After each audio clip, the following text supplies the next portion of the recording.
Good morning, and shout out to the Discord. I know we're all in the middle of a discussion right now, but I have to get to the stream. Okay, I am here. Okay, heads up before we begin and get into new stuff and stuff I've been missing. One, we've lost power twice in the last 10 hours. The whole area has, or I don't know how much of the area has. It doesn't matter. The point is, if this stream shuts off in the middle of stream, that is probably why. So we have this just like, I feel like the universe is really against me. It's upset at me for some reason because obviously Indiana has been sick. We've been in and out of the vet, and I'll update you on that in a second. And then of course, now the power is being an issue, but hopefully that won't be an issue. Thank you for the well wishes about Indiana Jones. So, okay, I'll tell you the story. I'm going to tell it to you like a story. Okay.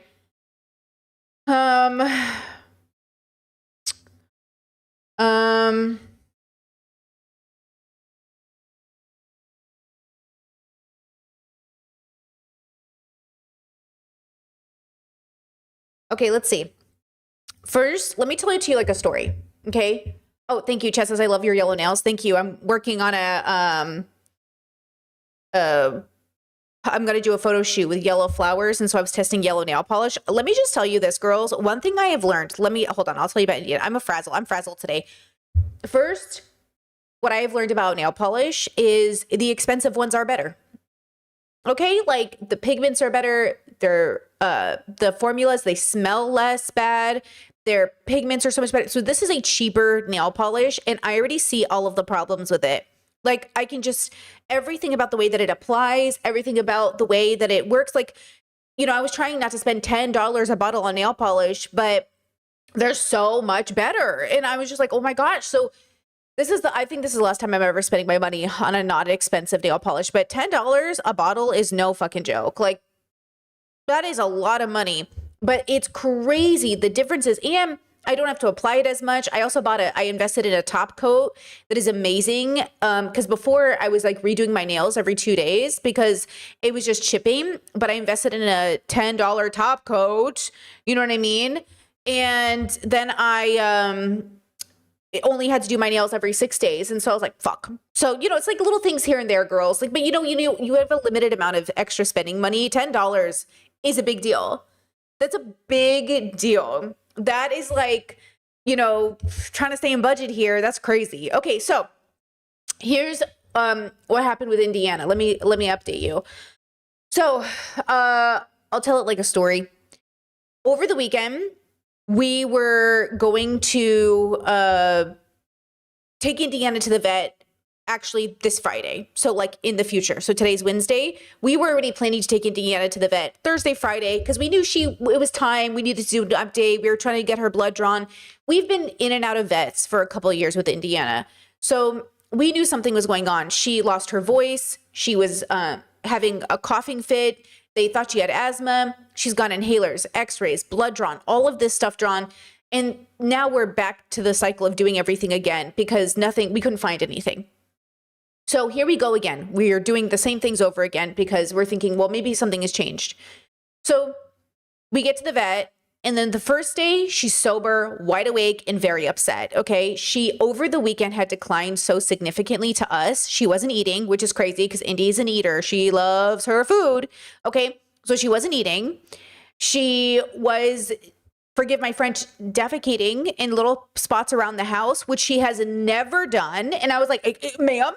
And so I was like, Indiana is a very clean cat. We buy very clean litter she's a very clean cat. I've never had problems with her.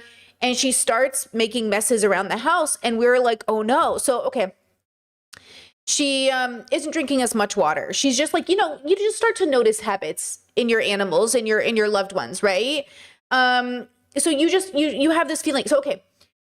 So then we have to go to the vet Monday morning. Now, here's the thing about the vet. It's a first come, first serve vet, which is fine.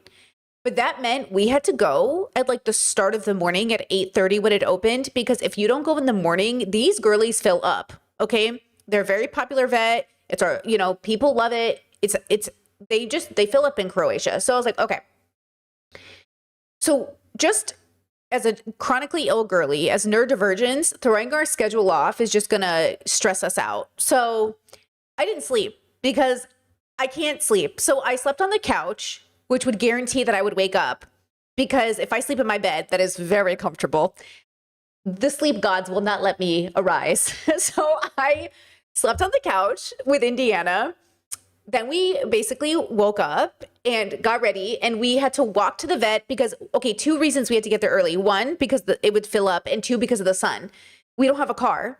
So we knew we had to walk to the vet with Indiana, and we didn't want her to overheat in the weather because it's summertime. It's very, very hot here. So as we're walking to the vet, okay, we're trying to head for the shade. We're trying to rush so the sun doesn't come out. Indiana starts like getting anxiety, which, by the way, is a new symptom for her. I think she genuinely has PTSD from the flight 3 years ago. Like, I genuinely think that flight I made her go on to come all the way to Croatia gave this girl panic attacks about being in a carrier. So this is crazy. Like, if you don't want to listen to this story, I honestly, I get this, but I have to tell you, I need you to be updated. Okay. So she, on the way to the vet, which is not too long of a walk. It's just like it's not that long of a walk really, but we're walking to the vet. She defecates in her carrier, which she never has done in the 15 years I've had Indiana, 14 years. Never, never, never, never, never, never had that happen. So she poops in her carrier, and I was like, girl. And so I was like, so I take her, I put her on the ground. I already had gloves. I already had wipes. I already had disposable baggies because I had a feeling she was going to get sick, because usually she gets sick, which is very abnormal the last few years. All of these symptoms are like really new. So I already came prepared. So I put on my gloves. I cleaned her up like a good mom. And I, took off her comfy stuff in her carrier and put it in a baggie and came home, to wash it later. And it was just a whole mess. We get to the vet, we get her a spot. We're there for hours, of course, because it's just the process. She's so stressed. She's so upset. She's just like gagging and hacking and just panic attacking. And I was like, girly. So I was like, okay. She gets seen. They try to draw her blood. She's not having it. Indiana lost her voice, but she was screaming. She you couldn't hear her, but you could hear her. So they couldn't do it. They're like, okay, we can't draw her blood today. She's too stressed. You need to come back tomorrow after you drug her. And I was like, so they gave us drugs to give her. And they told us to it's going to be really bitter. She's really going to fight you. She's not going to want to take this pill. But if she takes it, she'll be calm enough to get her blood drawn. So I said, okay. So we did the whole thing. We woke up. I woke up. I gave her medication. She fought me on the first go. Was not successful. The second go, we had an opportunity to do it we had to have a buffer of time. So we had to wake up early in the morning to have the buffer to do it. Okay. So fine. Me and partner, we did it together. It was messy. We got food all over us. Like, we tried to put it in her food and feed it to her with our hands. And she fought us so severely. We had cat food all over us. And we were just like, well, and it was kind of like, very intimate moment. We had a good cry about Indy and mortality, and it was just like a very emotionally taxing last few days. So then we got it into her, and girl was high as a kite. This girl was so drugged by the time the drugs hit her. She was so drugged that even today, the next morning, she's a little wobbly. She's walking a little sideways this morning. She was so baked, bro. So we got her to the vet with my in-laws. My in-laws came and helped us. They happened to be in town, and they were like, hey, we're coming to your house to get you groceries. They brought me vegetables. And I was like, well, since you're coming to bring us vegetables, could you drive us to the vet? So they drove Indiana to the vet, which was very kind. And then they sat around and waited for us the whole time so they could take us home so we wouldn't have to walk in the sun. I told them they looked like a bunch of teenagers that I dragged to the library. They were just like sitting there. They waited hours. We were there for hours, and they just sat there so nicely and waited for us. It was so sweet. And then Indiana was drunk, on her drugs. So they drew her blood, shaved her belly, did x-rays, and did an ultrasound. So, okay, here we're coming to the end of the story. Basically, they found a shit ton of liquid around her heart. And they tried to extract the liquid to see what it was. Nothing significant came from the testing, but because it was blocking the heart from the x-ray so significantly, they referred her to a cardiologist. So now, because of whatever this liquid is around her heart that's probably causing all of these symptoms, we have to go to a cardiologist. So we're trying to get the appointment as soon as possible, either Friday or Monday or Tuesday or something, but it's pretty far away. So my in-laws have to drive us because this specific cardiologist doesn't exist in this area. So we do have to drive a bit away. And so we can't take a bus or something. So then it will be like a whole car trip, road trip, whatever you want to call it, to take her to this cardiologist. And then, so they're going to do a CT scan and a cardiologist appointment. And then they're going to decide if they should go in and take a camera and go into her stomach. Anyways, the girl is about to go through it. Okay, I'm about to go through it. Okay, everyone is about to go through it. All of us are our whole life is centered around Indiana, you know? So that's the update. She's resting now. She's still recovering. I slept on the couch again last night because it's just easier for me to check on her. She sleeps on the couch primarily, and so I could just wake up and look at her and know she was okay. So I've not slept in my bed for like 3-4 nights, and I'll just tell you this right now. I like my couch, but my bed is better. So I haven't gotten a good night's sleep in a while, but I'm here. I'm ready to be here.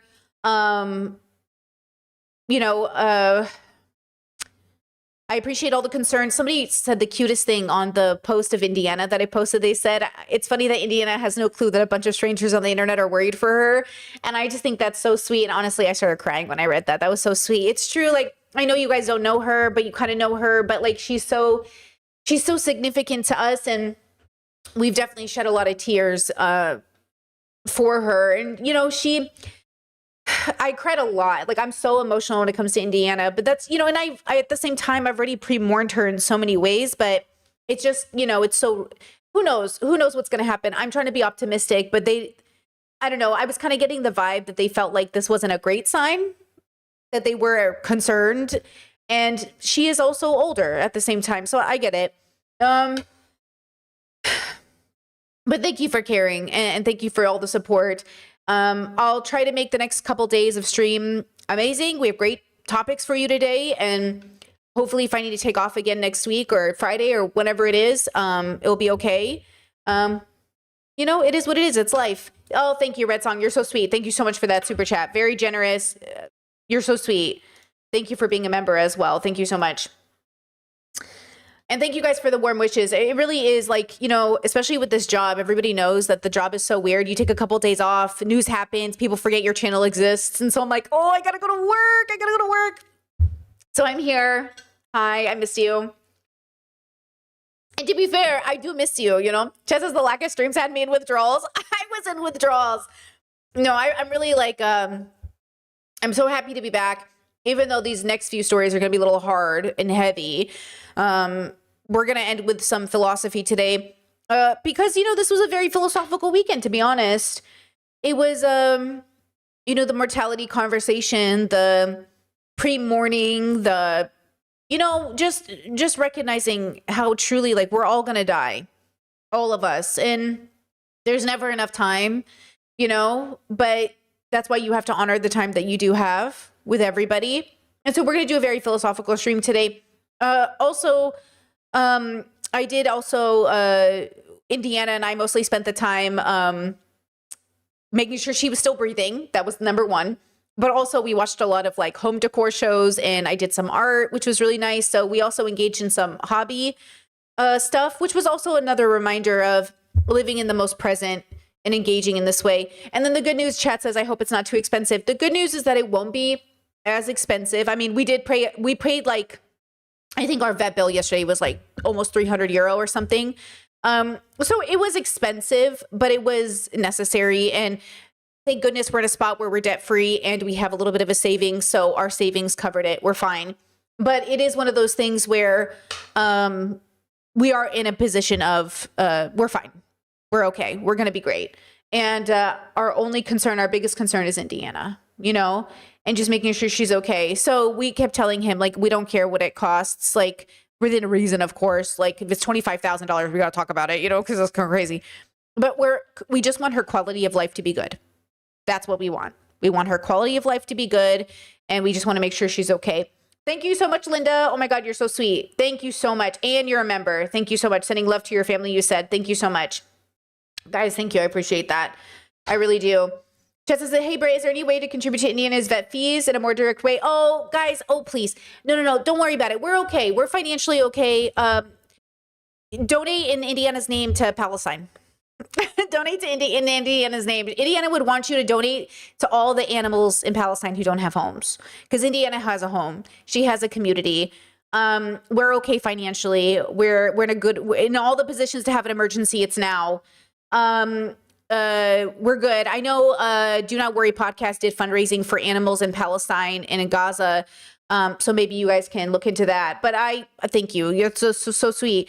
We're okay. If it gets really major, we'll do an Indiana stream or something.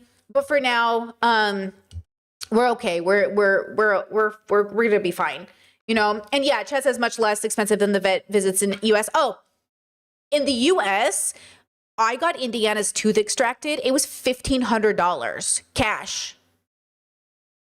It won't be that much in Croatia. Okay, if they have to do stuff like that, it's not going to be that much money. It's still going to be a big penny, but it's not going to be that much. The US vet prices are outrageous. Okay, the US pet prices are shameful. It's just shameful. But, I heard veterinarians are one of the highest suicide rates of doctors, which is very interesting. Yeah, Chet said x-rays are $1K in the USA. Yeah, we did x-rays and an ultrasound yesterday and blood extraction, and our bill was like €300. So just for contrast, we're gonna be okay in comparison. But thank you guys for your thoughts. I appreciate it. Yeah, Chet said I thought it was dentists. Dentists too. Dentists, dentists, they say it's like $1 million investment just to open a practice. So veterinarians and dentists, absolutely. One of the highest rates of suicide. Isn't that crazy? Chet says, for anyone new or unaware, the cat's full name is Indiana Jones, which kills me. It's true. I went through a very autistic phase of loving Indiana Jones, which is so ironic because the fall off was so real. I can't even tell you the obsession I had with those movies, which is the ride at Disneyland, my whole personality. Don't even get me started. Okay. Anyways, listen, it was a phase. Okay. It was a phase, but Indiana is not a phase. She is my life. All right. With that said, let's go ahead and get started. And pray to the universe that my electricity doesn't go out again, because twice in the last 10 hours was anxiety inducing. I was like, what a day. Okay, let me do this. Jess says you'll probably need to drug her for the next doctor trip. Oh, we already got the meds from the docs. Don't worry. She's going to get drugged the fuck up. Well, I told him, I was like, if we're going to have to drive that long and go to the doctor, she's going to need more drugs. And he was like, I was like, man, at least someone's getting high in this family. At least somebody's enjoying. Okay, sad stories. Let's transition. Okay.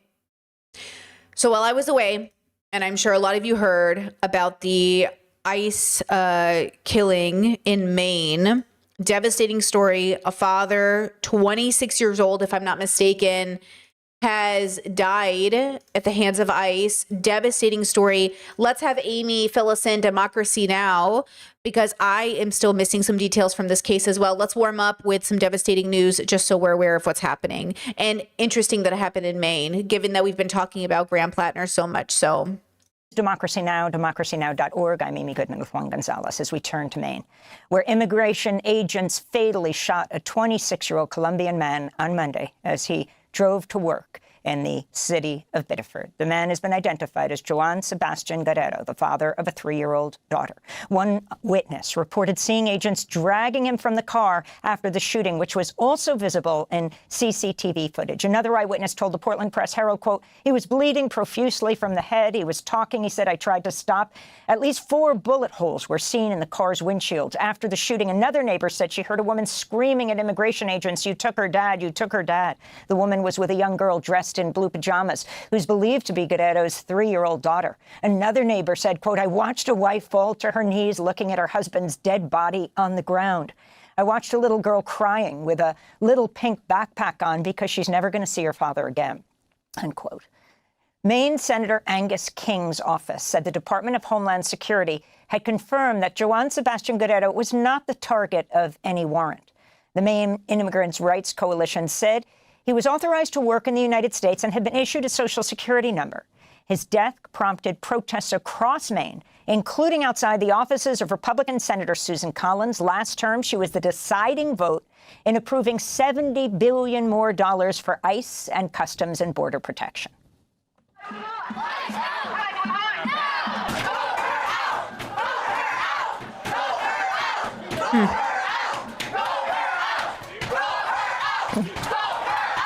The killing of Joan Sebastian Guerrero comes just a week after an ICE agent in Houston fatally shot Lorenzo Salgado Araujo. For more, we go to this story was so Maine, sad. where we're joined by two guests. Isha Khan is the wife of Biddeford's mayor, Liam LaFountain.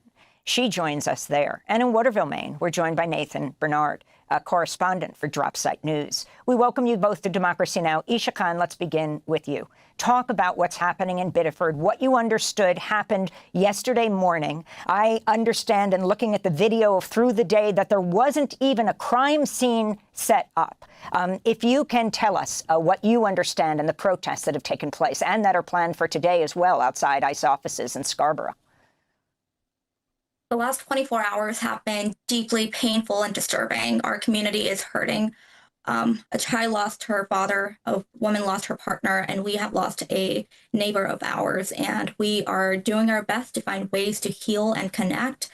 Yesterday, throughout the day, there were various different gatherings, all folks from different backgrounds coming together peacefully, sharing their grief, their questions, and their worries. And knowing Maine, it's a small town, people are just disturbed and really shell-shocked to know that something like this can happen in our state, a very small state with a very small immigrant population. So this has been a time of grieving, especially in Biddeford. We are a mill city, which was built on the backs of immigrants, whether it is Irish, Catholics, Armenians. So I think just this hits home for a lot of our community members here in Biddeford. Yes, and can you talk some about that history, that immigrant history in Biddeford? I understand the Albanian Muslims established one of the first mosques in the United States there in 1915. That's correct. So I grew up in Texas, and my introduction to Maine was actually just that, walking around Biddeford, learning about the immigrant community who has helped build and shape this community. As a Muslim myself, this was the last place to find out that the first mosque in the United States or in North America was here, just walking distance from where I live. And I think another thing I'll just mention here, what was so moving, and I think just the irony is less than about 100 years ago on the bridge we were all gathered yesterday and today again is the exact bridge where KKK was coming from Saco, the neighboring town, into Biddeford. And it was a Biddeford community who stood side by side with their Catholic and Franco Catholic neighbors fighting against the KKK and the persecution. And that happened again last night and earlier yesterday, where community from all backgrounds came together here in Biddeford, standing on that same bridge, asking and demanding justice for immigrants who are here today. Biddeford is one of the youngest cities in Maine, and this has just been so devastated. There are so many beautiful kids who play in our neighborhoods, and just hearing from some of the kids who are going to summer school, didn't even want to get off the bus, just fearing that they don't want to be shot in the face. So this is deeply painful. It's an immigrant community and has been for centuries. And as we gathered, we're just finding ways to heal and ask for accountability on all accounts. Okay, wait, hold on. So there was this message from Discord. Look at this. This is you probably see his TikToks everywhere. This. By the way, people. I can't remember. I don't know when he posted this. Must have been recently. How do you check the dates on Instagram? 12 hours ago. Okay, that's what I thought. Okay, so look at this. People chose this. You know that, right? 2 years ago, this wasn't fucking happening.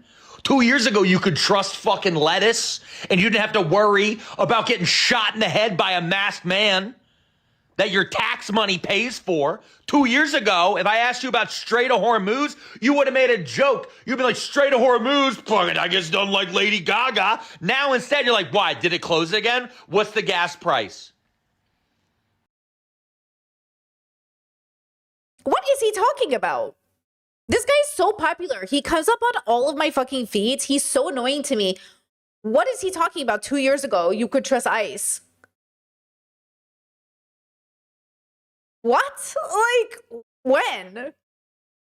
Never. Like, what is he talking about? You fucking every fucking day, it's worse and fucking worse and fucking worse. And what do? We look around and we just go, oh, another guy got shot in the head today?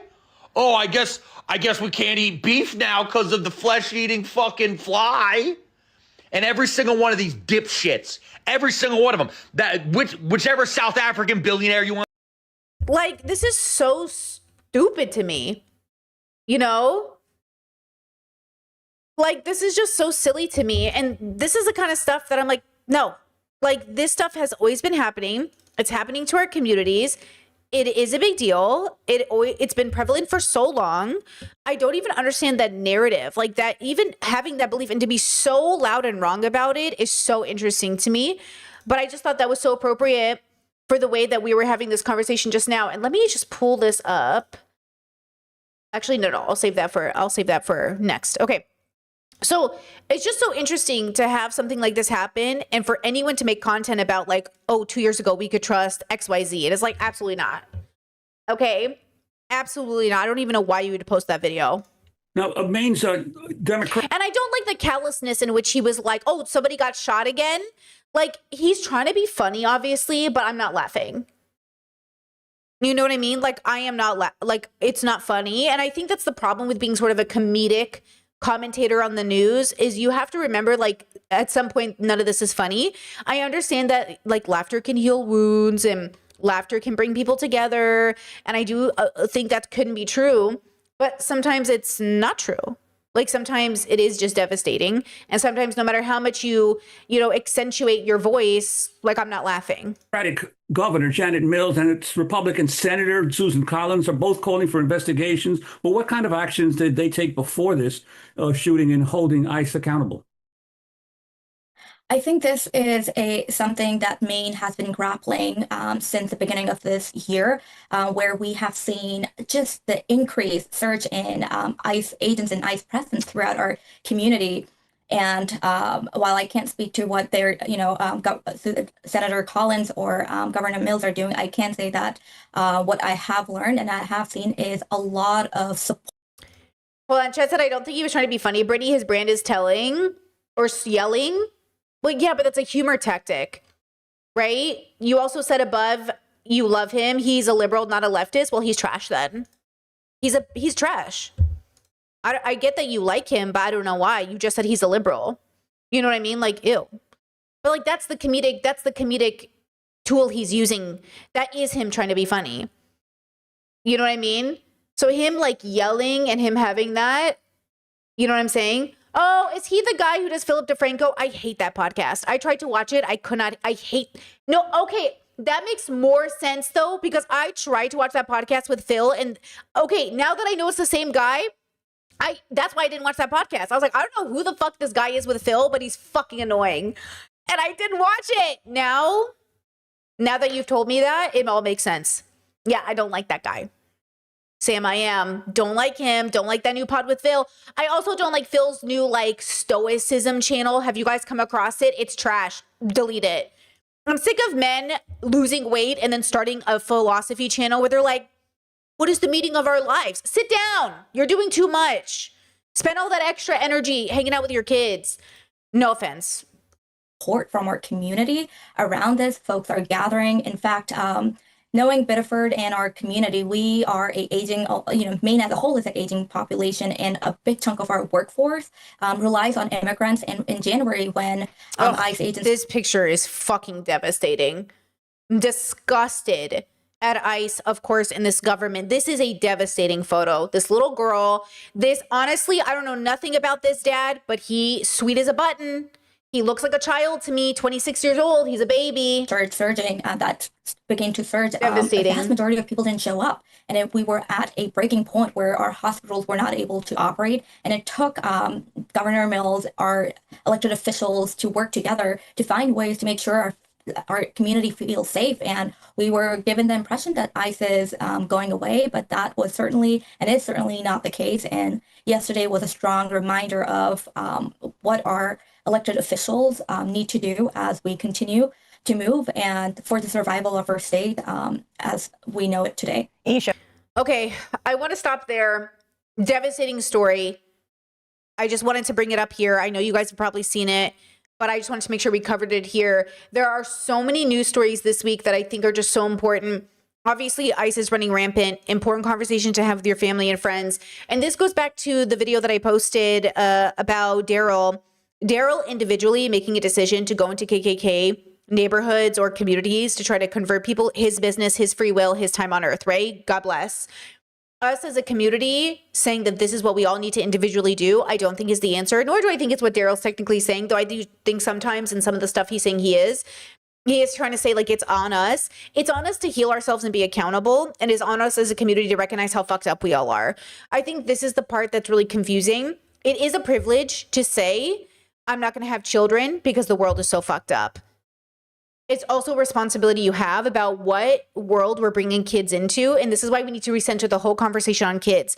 If those ICE agents could recenter their whole perspective on children, they would have seen there was a child involved. They would have recognized there were kids waiting. The fact that we are so willing to take parents away from their children to devastate kids for life is why this world is so broken. It's why matriarchal groups on the internet, I know the reductive dictionary definition of matriarchy is the opposite of patriarchy, but for matriarchy groups, and I'm not saying, like, I know it's confusing. Look, I'm going to say this so respectfully. I know we're all stupid, so we don't know what anyone is talking about when they're talking. I also know we're smart enough to recognize with 8 billion people on the planet that language is nuanced. So not everybody who says matriarchy means it in the same way. The type of matriarchy that people are promoting is the one that centers around children, life, and sustainability of the planet. It's the opposite of hierarchy, destruction, entitlement, domination, okay?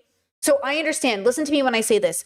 My channel, the last 3 videos I put out went really well in terms of interaction. The dilemma here is like, it really pisses me off when audience members are socially illiterate when it comes to the internet. So I'll get a comment that says, I thought Brittany's community was different, but based off this comment section, I don't think so. Hey, numbnuts, did you think maybe the video went fucking well and reached the side of the internet that I don't even want to hear from? But now we all have to sit here and suffer because now my job is being threatened. If I block every single comment, then my channel gets silenced and I don't have a community. So the problem with building community is that everybody sucks. It's really hard to filter out a perfect community where not everybody fucking sucks. And the dilemma is, once again, is like, if the world is white supremacist, if the world is homophobic, if the world is transphobic, then you guys suck. We suck. So it's like this narrative is being pushed by the world where it's like, oh, you guys suck, but we don't suck. We all suck. It is very hard to build a community, especially in real life, that doesn't just have a bunch of sucky people in it. Okay? So my struggle here is when I get comments from people that are like, I just thought Brittany's community was different. First of all, do not put that negative energy on my community. And second of all, okay, do you really think the person yelling at my comments about feminism is a part of my community? Like, do you really think that's my community member? Or do you think maybe my video found nothing? This is a public space, okay? I don't control who finds my videos, girls. And look, if I'm going to become popular, if I'm actually going to gain some sort of an audience where I am like, somebody, then yes, it means eventually the comment section will become the wild, wild west. And the comment section is not a community. The comment section is not a community. Member streams are community spaces. Discord is a member community space. This stream, this is what I'm saying. When you guys ask questions like, oh, can I watch your stream? I don't know, girl. Do you have the internet? Like, I can't control what happens in a public space. But if I do try to control by censoring every single comment that feels like it's disagreeing with me or with this space, YouTube will punish my channel. So it's a struggle. But I don't like this narrative that like, oh, I thought Brittany's community was better than this. My community is great. Don't talk shit on my community, okay? But my community also has to exist in a public space with a bunch of fucking numbnuts on the internet, okay? We all have to be here together. So we're suffering too. You think we don't feel bad reading the comment sections?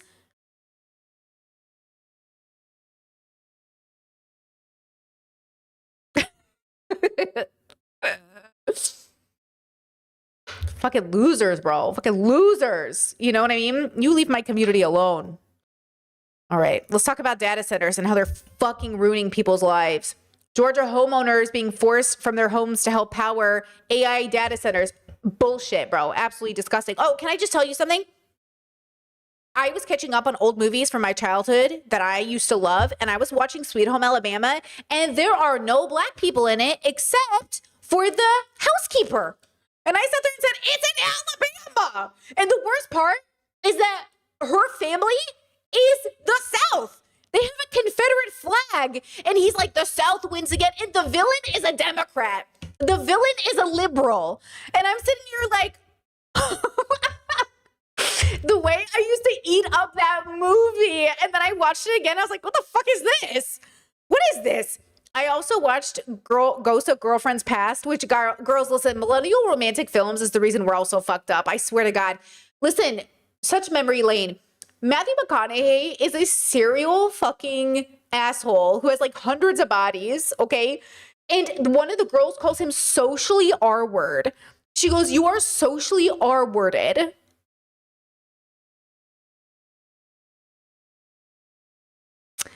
Anyways, okay. Allegra, thank you so much for the super chat. So sending support. Pet health problems are so stressful. Hope the cardiologist is helpful. Poor kitty. Thank you so much. Me too. Me too. Me too. Chad says, do not watch The Help now. Listen, The Help was controversial when it came out. You know what's so interesting about The Help? Do you know it's a fictional book?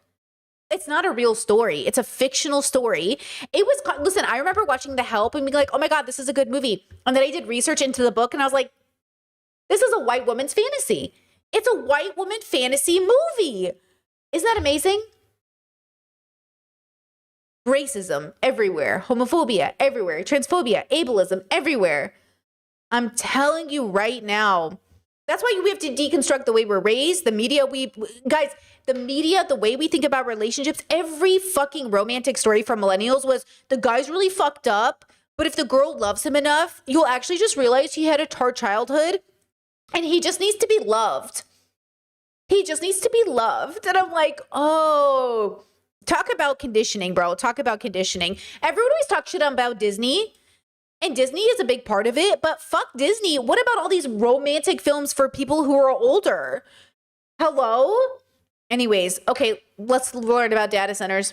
All right, imagine waking up one day and being told the home your family has lived in for years is going to be demolished to help power the AI boom, and there's absolutely nothing you can do about it. That is what is happening to some homeowners in Georgia. They've been given an ultimatum: sell your home or the state will take it. Utility giant Georgia Power is planning to build a new transmission line so it can handle new data centers. Skylar Henry has more from a county just outside Atlanta.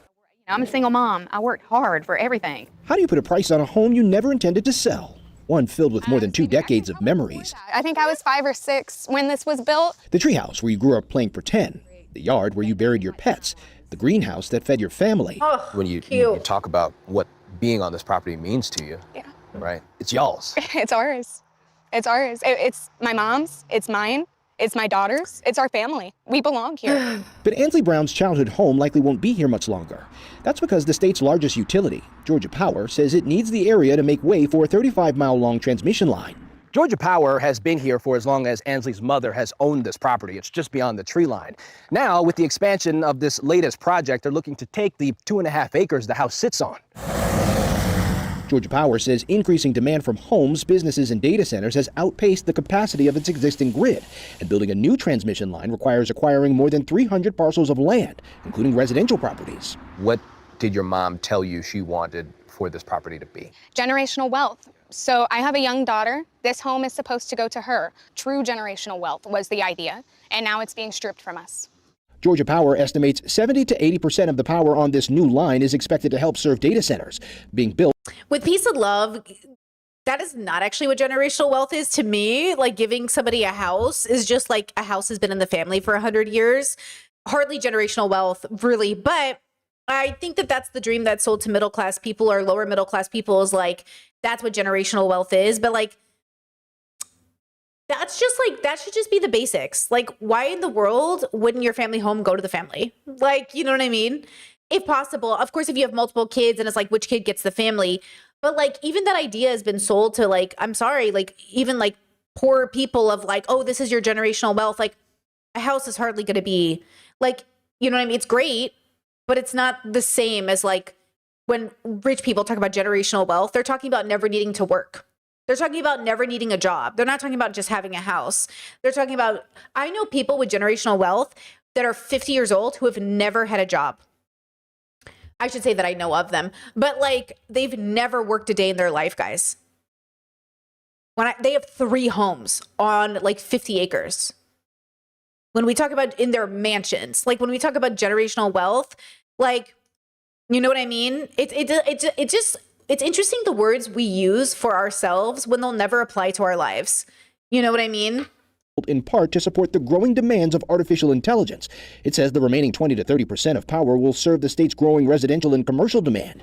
All power generation starts somewhere. Holly Lovett is a Georgia Power spokesperson. We take into factor our customers, first and foremost. They are at the center of our business and the core of what we do. We want them to be able to have their daily lives. And we take that seriously. It is something needed for survival. And we empathize with these community members who are seeing this growth. Georgia Power told us that they feel as if they've done this process responsibly. What would you say to that? I disagree. You can't tear down 35 miles of rural Georgia and it not hurt something or somebody. And to say that you're doing it in the name of data centers is a slap in the face to us, our community, our animals. Brown's mother recently came to an agreement with Georgia Power to sell. Brown says if she didn't, the utility could have sought to acquire her property through eminent domain, a legal process that allows private property to be what the fuck? Taken with compensation for projects determined to serve a public purpose. Eminent domain is always. Ooh. You know how people are always afraid that like socialism and communism will just take our land from us? Well, how do you explain this? Capitalism is stealing your land. Capitalism is robbing you of your home. It is destroying the earth. Is, a last resort for us. And it's something we never want to do. To us, it's theft. It's literally a $1 billion company stealing land from smaller people who can't fight back. We don't have the money to fight Georgia Power. So that's why a few months ago, Ansley took her story to TikTok. My childhood home is being taken by Georgia Power. Her videos went viral, and she began sharing stories of others in similar situations, like Cynthia Van Epps. What is it taking from her? Look behind me. It's taking this entire backyard, the pool and everything. We don't want to move. That's the bottom line. Van Epps and her husband raised 4 kids here. 18 years, a lot of memories here. Our 2 youngest, who are 16 and 17, this is the house they've known. This is the only house that they've known. If Van Epps doesn't sell Georgia Power her property, she says the utility can obtain an easement across a chunk of her backyard, which would require removing the pool, and would leave the transmission line just feet from her home. One of their trucks could pull. Damn, that's a nice house, though. Damn. I don't know how much that cost there, but where I'm from, they rich. That they have like 3. They have a Jeep. They have like SUVs. They have that pool alone's like $200,000, $150,000. That's a nice house. Pull up right outside our bedroom door, 12 feet. Yeah. Do they pay well? Do they does the power company, are they going to pay them the price of their home? It sounds like if they don't sell, they'll give them like a quarter. But if they sell, will they give them like a fair price? And even so, that's crazy. You know what I mean? This is insane. From our bedroom door, and there's absolutely nothing we could do about it. What do you say to someone who will push back on any sort of offer that's out there and say, well, the price tag can't replace memories? Oh gosh, it almost makes me emotional because I have those memories in like my house, and I get how deeply personal people's homes are. I would just say that we see you and we hear you, and we want this process to be respectful and transparent, and that is going to ultimately benefit you. We want that. Van Epps and Brown don't buy that. And while they both know it's likely too late to save their homes, they don't want to see this happen to anyone else. Wow. My mom wants an apology. She wants an apology from Georgia Power. That's it. And it's because of how she feels as if she's been treated. Yeah. I mean, it really makes you feel like you put all of this effort in, you invest in your life, you save up, you do everything right, which is why we always say there's not ever a perfect victim, but you can do everything right and the system will still fuck you over. And that's the point. The point is we shouldn't have to justify that we did everything right to be proper victims. The truth is like, this is unjust. You cannot take people's homes away from them. And for what? For an entire year, they have bullied her. And there is no sorry. They even told us they don't pay for pain and suffering. So that's what we want. We want an apology from Georgia Power. We want them to say, hey, we're sorry. When asked if the utility company is willing to apologize, Georgia Power told us they have worked hard to be transparent, negotiate in good faith, and make this process as easy as possible. As for the data centers and who is behind them, Georgia Power told us it doesn't publish lists of customers to protect safety and security. Guys, this is obviously a big story. You know, it's one of those things that we've talked about for months now. These data centers, communities, obviously not in my backyard. But I think the real crux of this argument here is, what do you say to people who've owned these properties for 20, 30 years? And it's like, you got to go. And you feel the emotion. It's interesting to me that Georgia Power says we've tried to make this process as easy as possible. Their definition of easy as possible is very different from what these families are experiencing. It's still hard to believe there's nothing they can do, nothing. And the reality is that you're looking at, this is going to happen more and more, because you're going to need over the next 20 years, 10 to 20 years, 10 to 15% more power than is being generated right now in the United States. That's probably 100 nuclear reactors if you have to generate 110 gigawatts. How do you put a price tag on this? Truly, it is so tough. Skylar, we thank you. Okay. Interesting. Yeah, just because the young woman is enriched does not mean passing on properties and generational wealth. Ask Black people who were denied housing. Ask the homeless. Sure, like, I understand that it's generational wealth. I just think, like, the implication of that isn't the way that it sounds. Like, it, you know what? Okay, next video. Here is, so there's ex-Trump supporters coming out. I found that there's like this movement of ex-Trump supporters. And I thought that concept was really interesting. And they have like, I don't want to say support group, but. There are growing signs that President Trump's MAGA base is fracturing, with high-profile defections by former Representative Marjorie Taylor Greene and influencer Ashley St. Clair, and recent polling that indicates that the overall number of people who identify as Republican is shrinking. But for the diehard, leaving MAGA isn't easy. When you were a part of the MAGA movement, how deep were you? I was as deep as anyone could have been. I was an aspiring MAGA pundit. I had bylines in places like Fox and The Federalist. I spoke at Trump groups. I was a donor on the campaign. I was unapologetically a MAGA and Trump supporter. Rich Logus is the founder and CEO of Leaving MAGA, a nonprofit for those disillusioned. That's so interesting. Leaving MAGA. They left MAGA, memoir, support groups, our team, and donate. We empower people to leave MAGA and tell their stories. We foster reconciliation with friends and family. We develop movement leaders to help others leave. Wow. That is so interesting. By the movement. The group, which Logus says is funded entirely Discourse at ex-Trumper Anonymous? by small donors, provides support groups, de-radicalization resources, and a platform for members to share their experiences. After I left. Well, okay, Jet saying maybe it's giving culty. Well, I actually think because some Trump people are having a cult-like experience, that they might need a deprogramming versus like, not everybody who voted for Trump or who's MAGA is in a cult, but some of the people are like cultists. So they need an avenue out. Like for me, when I was younger, and even now, I just need to read a book and I'm like, oh, okay, I'm going to change my mind. Or I have a biologically embodied experience of like embodying my values and my mind has changed, right? Maybe it takes some time, but I've never been like in conditioning. So if you are in a position where it's like you are conditioned and it's a lot harder, that's different. Like even when we talk about leaving religion, I never had, like some people talk about Catholicism in such a different way than me, where I'm like, I just like left. I was just like, you know, like some people feel like, and again, you lose your community, you lose a lot of things. But the truth is like, it wasn't that big of a deal. I mean, it depends on how you tell your story. That's something that I've been like, you know, talking about philosophy. That's something I've been thinking about in my life. Recently, my friend asked me like, how long did it take you to get over your ex? I was like, I don't know now. They're like, what do you mean? I was like, the thing about time is that it makes you forget. I don't know. Like when I was in it, it was so much more important. And now that I'm out of things, I don't know. Like if you asked me to remember what it was like to leave the Catholic Church, honestly, girl, I don't know. That was like 20 years ago. I don't know. Like I can try to bring up the memory, but like time really heals wounds when you're on the other side of it. You know, like it's just, I mean, I think that's why it's so hard to have like a lot of like a video evidence or internet evidence of like your past, because it's almost like you don't even remember it, because your brain can't. Like, we literally don't remember everything that happens to us, because it would drive you a little crazy. There are people with conditions where they don't forget anything. And yeah, it can be very difficult. So it's like necessary, I think, a lot, that we almost like forget how we got places in order to move on. But also, like, you can cause a lot of harm in the process. So there's a lot of accountability that also needs to be balanced out. But if these people are really in the sauce, then they might need like a support group to, you know, get out, right? Left in 2022, I realized that because MAGA is a community itself, to leave, I thought that I should build a community for people. Hold on. Chat says, who is this? I've never seen this username. You said, are you all losing it? These people voted to literally harm other people and only quit when they got harmed. They're not changing. That's self-serving narcissism. Sure. Well, we don't know that. Like, obviously Tucker Carlson and Candace Owens, like, they're grifters.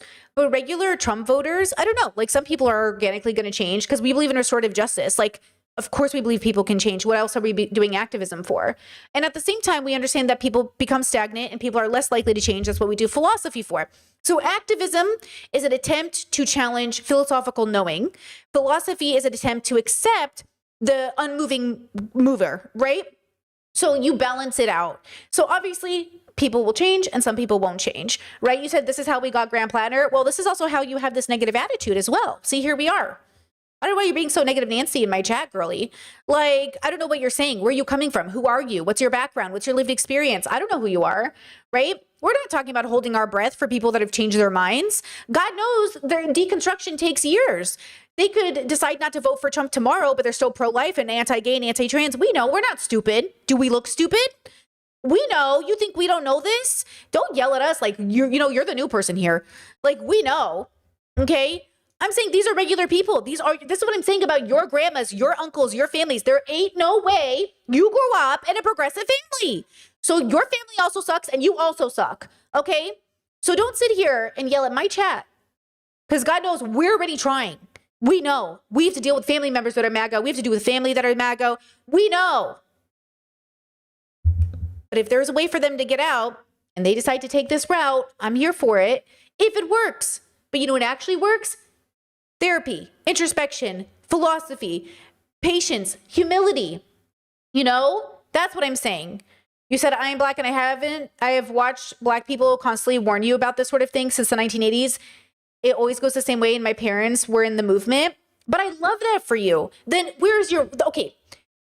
So you know something that's true, right? We agree with the pattern you're noticing. We're not disagreeing with the pattern you're noticing, but you're yelling at us like we aren't aware of it. We know. We know. We're not sharing this story because I'm like, oh my God, this is amazing. This is really going to change things. I'm sharing it because it's happening. And I find it interesting because we observe people here. We're not disagreeing with you. Do you know what I mean?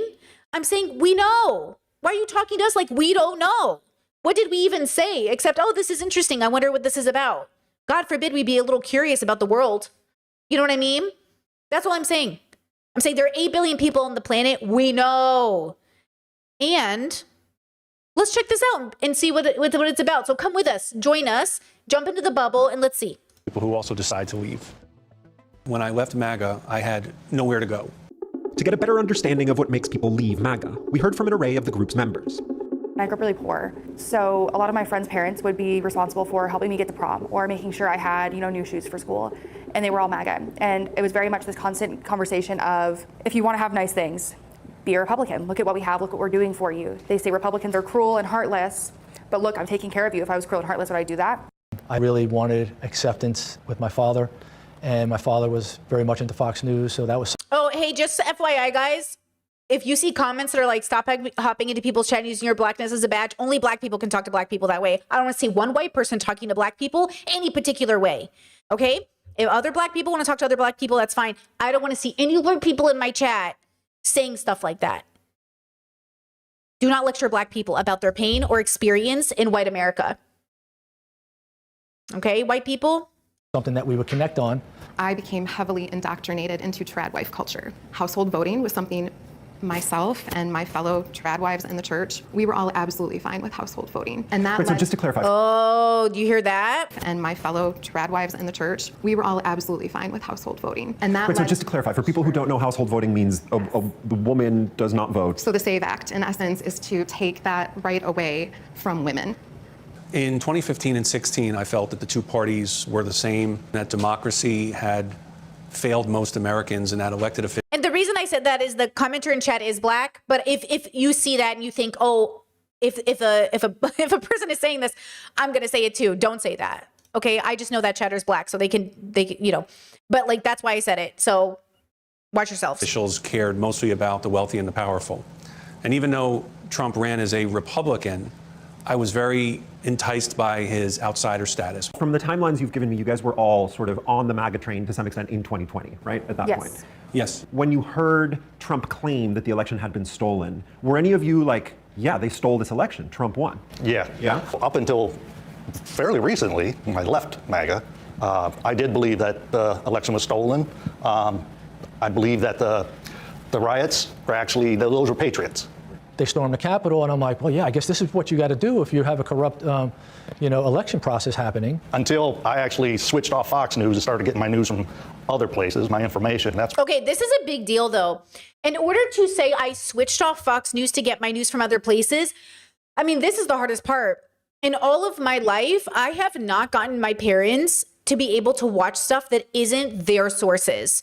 Like, this is the hardest part of dealing with, especially immigrants who go conservative. So as you guys know, I'm West Asian. My parents are from Iraq. Getting my parents to switch off of, so you know what's interesting? So I have uncles and aunties and relatives that are Democrats who are liberals, and they watch a lot of Al Jazeera. They watch a lot of CNN, whatever else. They watch other things, NPR. You know, my cousin is the person who introduced me to NPR when I was like in my early 20s. My mom was like, don't watch NPR. They're liberal. And I was like, I'm going to listen to NPR. My parents, though, they'll be like, oh, we're over Fox News. We're going to watch Catholic news. Oh, we're over this. We're going to watch their YouTube channel. Like, so that's an indicator of real change is like, are you listening to people that aren't just you? This is why I listen to everybody. But just so you know, I listen, like, that's why I say read all books, even bad books. So you can learn to discern what you're looking at, which is sort of like what just happened in chat. So this black chatter who said this thing about not weaponizing blackness. Okay, from a black person, that might be a different perspective. From a white person, that's something you would hear in a conservative chat. That's why I said it, because I didn't want people to think I had white people in my chat saying like, you shouldn't use your black card, you know, because that's what conservatives say. When black people step out of line, they go, oh, you're just using your minority card. And the reason that the conversation can sound the same is because we're all using words differently. So language is limited. We're all using different language. We're using, the same language to express different sentiments. And so when you're in YouTube, which is mixed company, when you're in a place that is live, when you're in a place that's public, you just never know who's listening. So then you never know how it's being perceived. And this is why when we build community, we tried to build community that like says words in a way that like signals safety, because then we're like, wait, what do you mean by that? Wait, when you use that word, what do you mean by that word? And this is why when you're especially taking accountability or you're in recovery or you're doing like some sort of introspective work, you really, especially when you're going over your faults, you have to be in a safe place for recovery. And that includes being formally MAGA. A person who's formally MAGA can't actually seek recovery in a space where they are unwanted. They have to be in a space where there is a pathway to redemption. And the question is, what do those spaces look like? Right? So it's not my community, to be honest. Like, I don't have a community that I've built for recovering MAGA. I just felt the work was too exhausting. And I wanted to dedicate my life to people who have already deconstructed past that and who are at least liberal. So even in my Discord, we'll get like maybe sometimes like more liberal sentiments. Like you can tell they've been watching people that are a little bit more conservative, but liberal. And you're like, like I can work with those people because they're just on the other side of it, you know? But people who are like coming out of MAGA, that work is very different. And I personally don't have the patience or humility or wisdom to deal with it. I've tried, it's not for me, but for some people it is their calling and somebody needs to do that. Okay, somebody does need to do that work. I just don't know who it is. You know, in my past years, like years back, I made a video where I was like, incels are welcome. We can help you. And then I started working with incels and I was like, ooh, you know what, girl, above my pay grade. You know what? I lied. Go talk to a therapist because, oh my God, I actually can't unpack this with you. It is so deeply misogynistic. I don't even know what to do here. So again, I think it's one thing for you as an individual to have the patience. It's one thing for the community to have patience. It's one thing for this group to exist for somebody. Like, this is one thing I want us to do, is to have the humility to say, you know what, I'm not qualified to help you. Because, you know, we have this idea that if we're good people, we can help everybody. Those people have to first want the help. Then they have to want it enough to change, needed enough to change. And then you have to be the right person to give them the tools. And you're not always that person, you know? When it finally hit. Diversifying their news turned out to be a common factor in leaving MAGA. Oh. I met my now husband in 2021. He is a black man, and he saw a Trump flag on my profile, and he was like, hey, could you read White Fragility? I'd really love it if you would. And I did. Oh my God, White Fragility. It's one of the whitest books in the world, White Fragility. Interesting. Why did this black man invest so much effort into this white lady? Is that okay? No, you know what, girl? And it was very interesting because I was terrified of that book up until that point. And I read it, and it wasn't even as scary as I thought it was going to be. And they made me watch a documentary on January 6th, and I didn't even know what happened on January 6th prior to the PBS documentary. And I looked at him and I said, Scott, did that really happen? And he was like, the way my friends literally messaged me on the morning of January 6th, and they're like, Brittany, I was like, what? And I was like, this is great. People are crazy. People are so crazy. That is so interesting. There you go. That's what I'm saying. Ignorance is often like a lack of information. And that's, I mean, we see this in the Discord. We see this everywhere. It's like, it's amazing what conclusions you'll come to without the right information. Look, everything is conspiracy theory when you don't have the information. I'm telling you. Where have you been? It's so hard for people, because I said it's not that you're dumb, you were fooled. That's incredibly hard to admit. We are in the United States of algorithms right now, and MAGA media is very efficacious, it's very effective, and it's very disciplined. Stefania became disillusioned when MAGA beliefs clashed with her understanding of medical science. When I really began to wake up was during COVID, because as a trained respiratory therapist with 5 children, the mixed messaging was something like that finally broke through the cognitive dissonance, because I was hearing, wear masks. No, don't. They don't stop respiratory viruses. Okay, and let me just say this. Because chat says I watch a lot of controversial people. This is important. When I say I watch these people, girls, I'm talking like a video a month, 5 videos a month max. Because if you watch them regularly, listen to me, you will start thinking like them. You are not smart enough, wise enough, or God enough to not be influenced by what you consume. You're not. You're a biological creature. I'm saying you need to be careful about the ratio in which you watch people, because you will do it without, I can hear who people watch when they talk. I'm like, who are you watching? I can tell. You've been watching somebody. I do this. You can tell when I've picked up a new stim because I've been watching somebody too much. We are not exempt. We are not these miraculous, amazing, wise creatures that can watch without picking up a lot of this information. So just be very careful. When I say I watch these people, I mean a few videos a month max. Okay, versus every day. Every day I was watching certain people because I thought I could handle it. Unless I am using every spoon of my brain to dissect every sentence they say, you start becoming that. You start to just become that thought.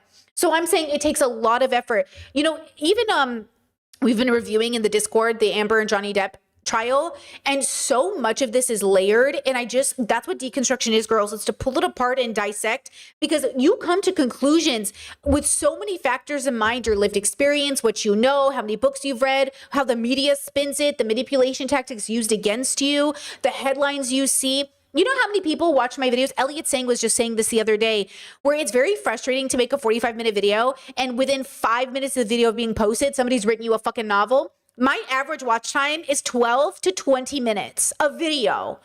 So people are watching my videos, let's say 15 minutes of a video, and then writing me 20 different paragraphs. And then I'm supposed to engage with them when they're like, oh, I haven't even finished the video.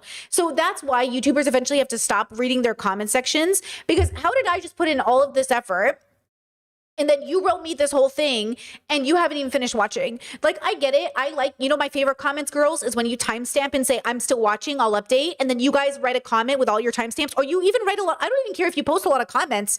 As long as you're watching the video, I don't care. But it's insane when I post a video and then somebody writes me this thing and they're like, why isn't Brittany engaging with my comment? Maybe because I know you posted it and I know you don't have time, even on ×2, to watch this video fast enough. Come on now. So just, keep that in mind, right? Right? Keep that in mind. But yes, read other people, but keep in mind you are also susceptible. So, okay, if I use every brain cell I ever had to be as introspective as possible every moment of the day, I think I'd be too exhausted to even take a shit, honestly. But that's why meditation and introspection is so hard. That's why monks go out and meditate all day, because it's all consuming. It is literally all consuming to dissect everything with the most. So what we do is we shorthand. I know this pattern. I know this behavior. I don't need to do it. I know what this is. Okay. Wearing a hood is doing a Nazi salute, Nazi. It's just sometimes we shortcut into the wrong direction. That happens. But when you perfect this ability not to generalize to minimize an individual's uniqueness, but to generalize in a way that shortcuts you into the right answer, you have to just make sure you're honing in that skill. Okay?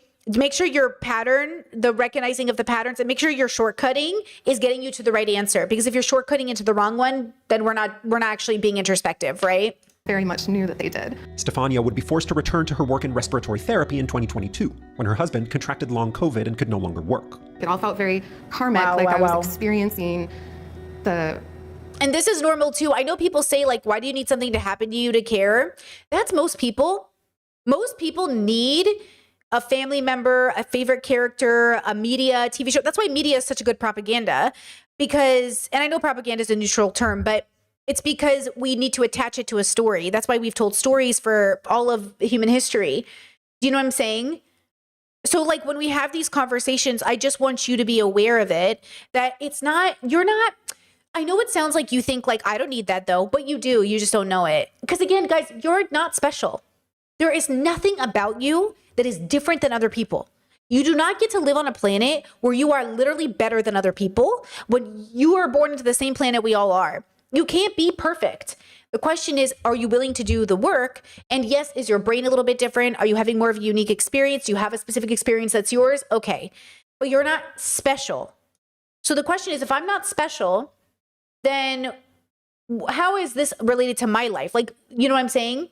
And that's what I want you to sort of think about. It's like, okay, how does this play into sort of, what I'm doing and how I perceive people and how I cast judgment, right? Now, Chad says I might want to join the Discord if you're talking about Amber Heard. Let me just tell you this. We talk about everything. We're just having an open discussion because it came up. But let me tell you this. What we learn through these discussions, hopefully, is that it is always connected to something else. PDA, feeling of injustice, not feeling like this makes sense. What about our own lived experience? It takes a lot of conversation and good faith to get to the real answer. And look, that's a lot, like that on top of having a job, that on top of dealing with a genocide, that on top of dealing with your bills, that on top of, somebody left a comment and said on my video, like, Gen Z philosophy is so bleak, but the world is bleak. First of all, I don't know if they're insinuating that I'm Gen Z, but thank you. I guess, but like I said that it only feels bleak to accept that the world is fucked up if you don't realize it's also a motivator to do something. So one time I said to a man, I said, people are starving to death in America. And he said, no, they're not. And I said, yes, they are. He goes, nobody's going to bed hungry in America. I said, people are absolutely fucking starving to death in America. He said, there's resources, there's food stamps, there's no way. And I was like, listen to me when I say this, people are starving in America. And in my mind, recognizing that people are starving in America means we should do something about it. But because he would not believe that it was happening, he was like, we don't have to do anything about this. I was like, no, we have to feed Americans. He's like, Americans are not starving to death. And I was like, yes, they are. And so when we have these conversations, I think like that's what it is in my mind. You have to accept that the world is fucked up so we can do something about it. If you never recognize there's anything fucked up in the world, you won't know there's a problem to fix. You'll just think life is great. I didn't know this was happening. Oh my God, I thought life was sunshine and rainbows. And it's only when you discover like, oh my God, we need to do something, that you get up and you mobilize. So the path to radical acceptance, the reason philosophy is so hard is because you have to have the bubble pop, then you have to accept it, and then you have to do something about it. versus people are like, I don't want to know because it's too much. I get that 100%. No one is going to be alive in 100 years. In 100 years, your stuff is going to be somebody else's stuff. None of this matters. And yet, it's so significant that you exist. I cannot replace you. There is only one of you. You might not be special, but you're unique and you're important. And that should be motivation enough, I would hope, for us to get up and do something, for us to advocate for a better world, right? And like the aftermath of things I had voted for, downplaying COVID only for it to then hit us. It's not easy to believe something firmly. This is beautiful. I'm sorry, I'm pausing so much, but listen, you know what's so beautiful about this is that she said to downplay COVID only for it to hit us. I mean, I hear that. I wish that my family was the kind of family sometimes where that information was enough to change their mind, but it's not.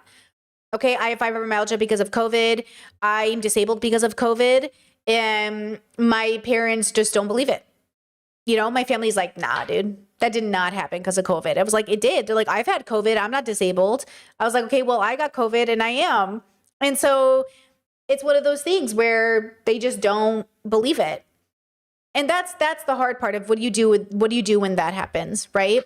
Discord said, was the guy saying people don't starve in America white? He was Discord. White, Christian, and fat. Love fatness, but that man did not miss a meal and had the audacity to go around saying people aren't starving in America. Well, maybe you're not starving. We love our fatties, okay? That was not an insult to fat people. It was just a point of, a detail. Okay, it was just a detail. And then come to the conclusion that you've been wrong for many years. Was that hard for you, just on a factual level, to say, oh, I believed things factually that I now realize were not true?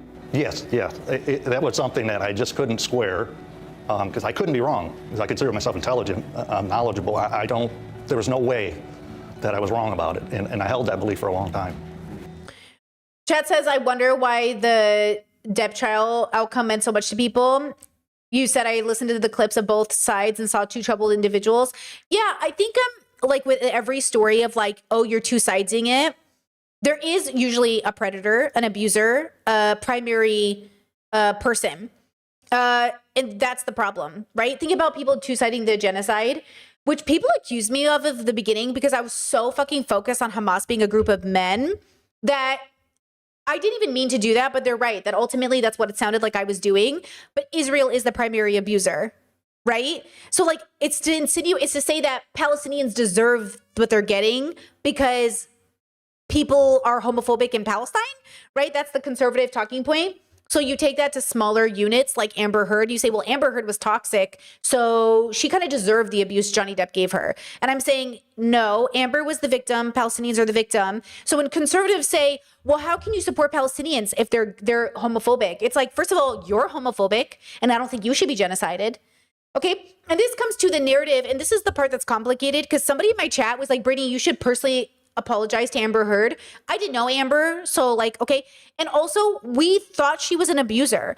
This is what's interesting. When you think someone's an abuser, you start to believe they deserve to be hurt.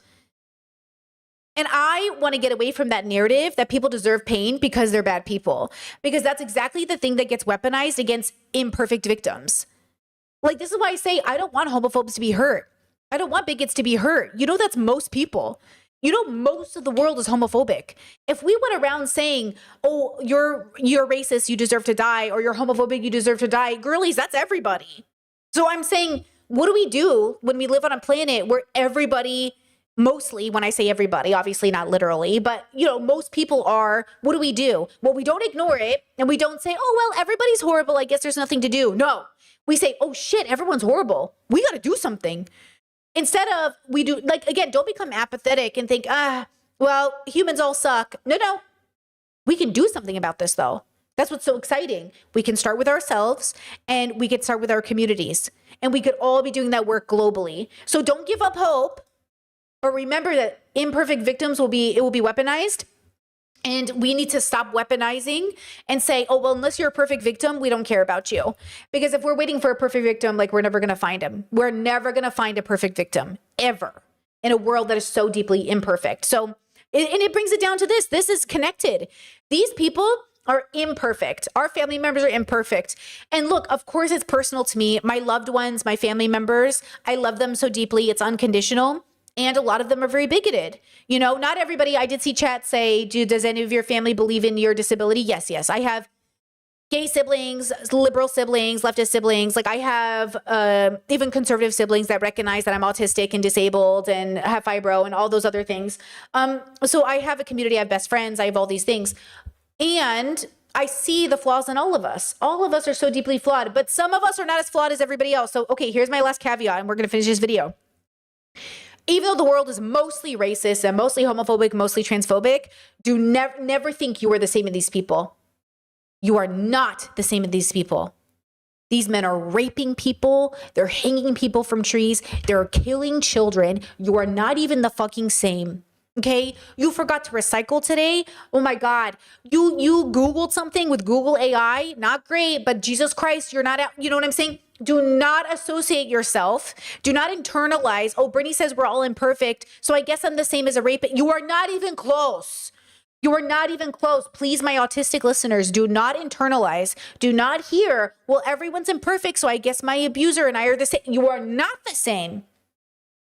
Yes, everybody has problems, but not everybody is out here creating sex trafficking rings, voting for rapists, doing horrible things, taking homes from people, doing all of, you know what I'm saying? So just make sure you, within reason, hold yourself accountable and try to get better. Okay? Do not identify with abusers. Do not identify with racists. Do not identify with homophobic people. You know, if you're doing it, hold yourself accountable.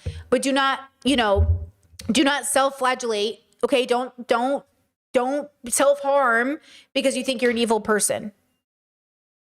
Meditate, do therapy, get better. You know, I had believed that when Trump ran, that he would be somebody who would be different as an outsider. I think that he was correct in pointing out a lot of the flaws of our political system.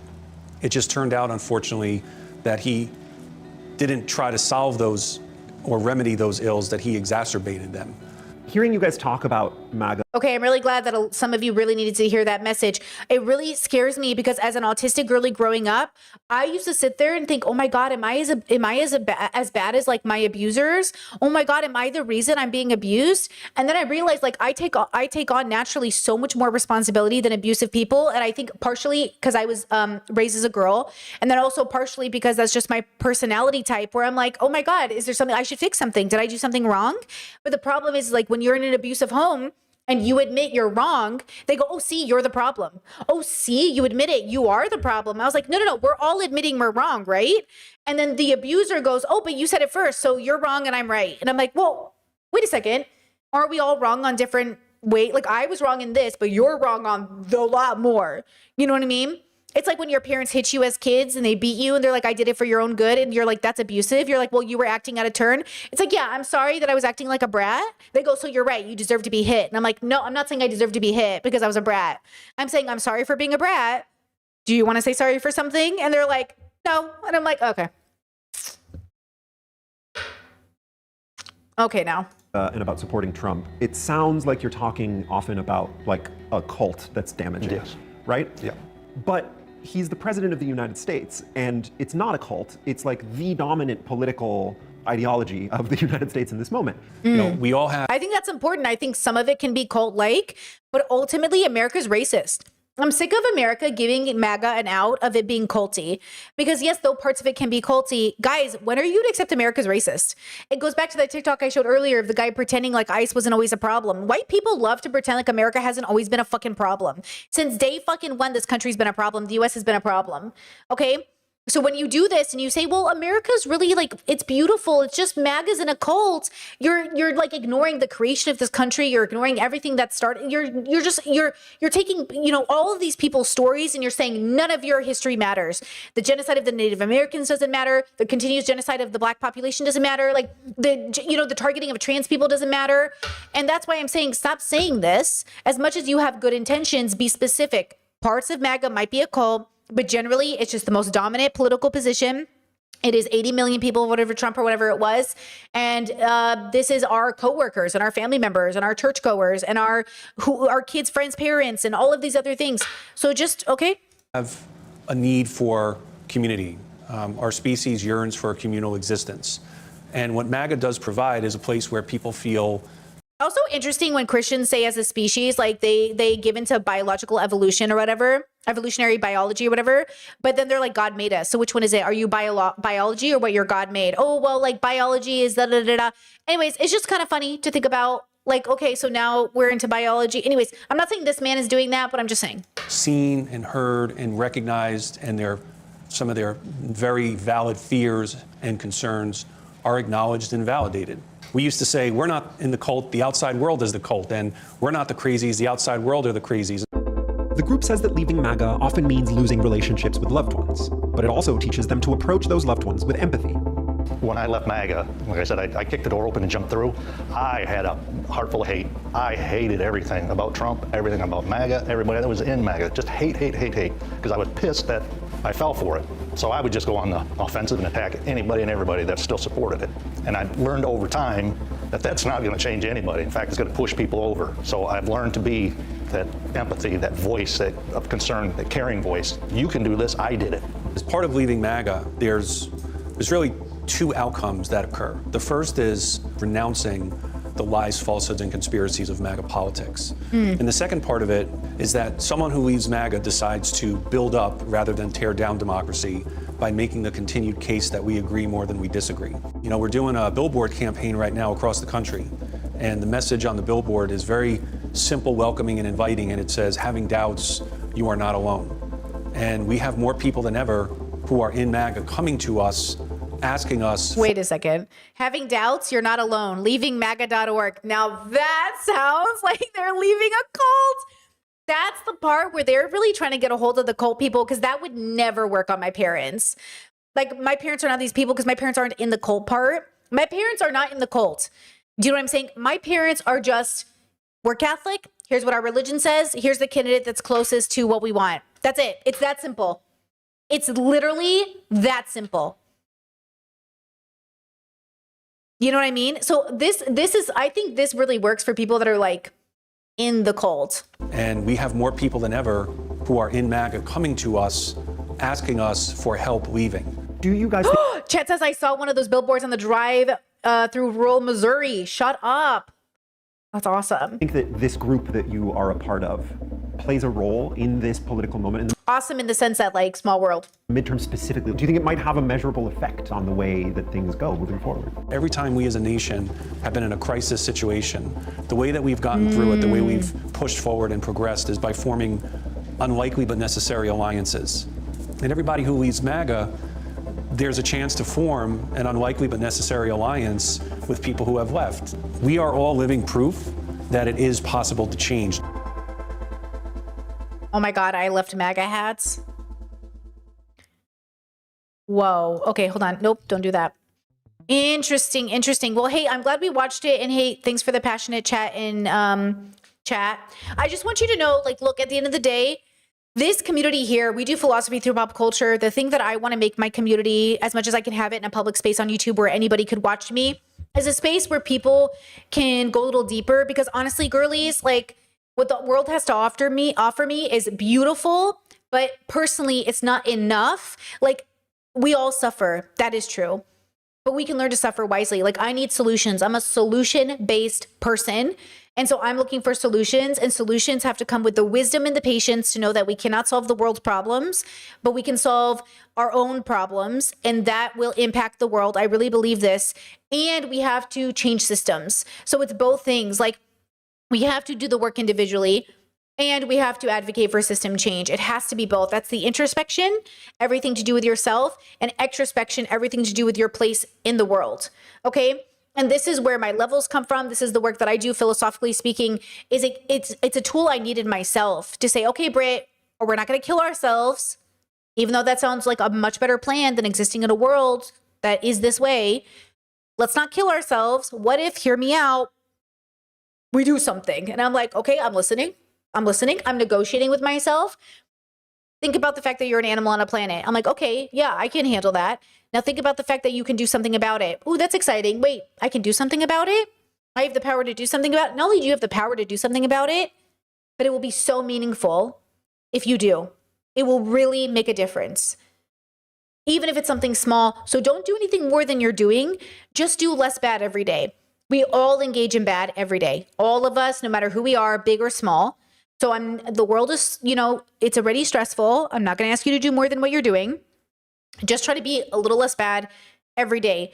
Try to take deeper breaths when you feel yourself getting stressed. Instead of coming home from work and throwing your clothes on the floor, put them where they belong. Save yourself work tomorrow, meal prep today. I did that for myself yesterday. We've been drained. Indiana's been at the vet. We're trying to figure out what's wrong with her. And I looked at my partner and I said, I'm so fucking tired. But if I meal prep tonight, I won't have to do it tomorrow morning. And my future self will really like that. And he was like, okay, you should do that. And I was like, I really don't want to do that. And I'm so tired. But for future Brittany, I'm going to do it. And I am so proud of that girl because I woke up today and my food was already made and I could spend more time prepping for stream and gathering my spoons and spending time with Indiana. And I'm just so thankful that yesterday's Brittany meal prepped because today's Brittany really, really appreciated that. Okay, so a little less bad every day. It goes a long way, I promise you. Okay, let's take a 2-second break and then we'll come back and we'll get to the rest of the topics today. You can listen to Elvin's music. Links in the description. She's on Spotify and YouTube. Very talented artist. I'll be right back.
All right, I'm back.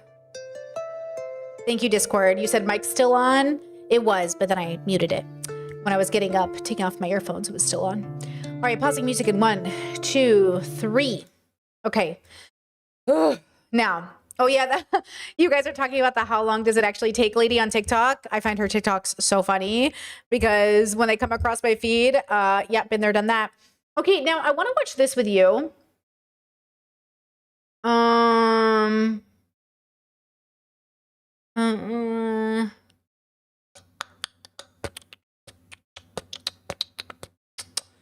First, I want to watch this video with you, and then this video with you, and then I want to watch this video with you. Okay, great. We're doing great on time. Let's get to it. Let's get to it. Okay. This video was recommended by my Discord, and we know his TikToks, and now we know her TikTok. So this gentleman here, wait, is this? Let me see. It's interesting that. Let me do this. I think it's. Okay, so this lady is this lady, I believe. We're going to watch one of her videos in a second. And this gentleman is a TikToker. And this TikTok was shared in my Discord. So let's start here. Interesting that you spent all morning attacking me, and you're going to keep going, probably all day. I'm going to go to work and you're going to keep going, right? Peace.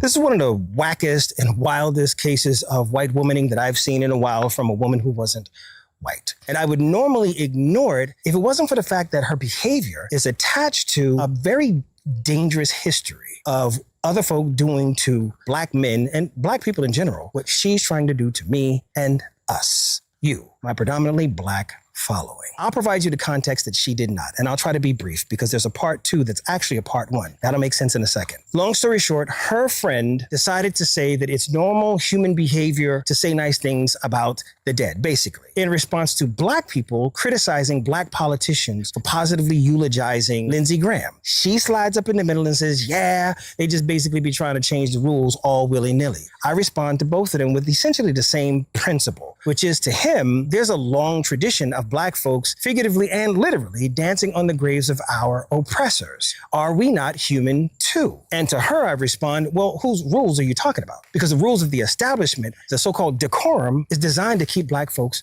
docile. And what we're saying is we don't play by the rules. And we understand that as politics as usual, but that's actually the complaint that we're making to these elected officials who expect us to elect them. We don't like it. That turned into this long debate in the comments that didn't go well for her. So she made a video about me.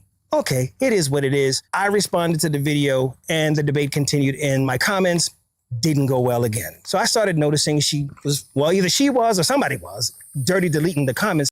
Hold on. He said, I'm not quoting the two of you in red. I said normal human behavior and the rules. The yellow is a title. The green are the terms that those practices were actually called in the lyrics of the song they sang during the Hush Harbor. I provided the names and sources in the comment. I believe he is a professor, is he not? I keep forgetting, or does he have a master's degree? I forget, but he has this is like his educated background, if I'm not mistaken. Let me see.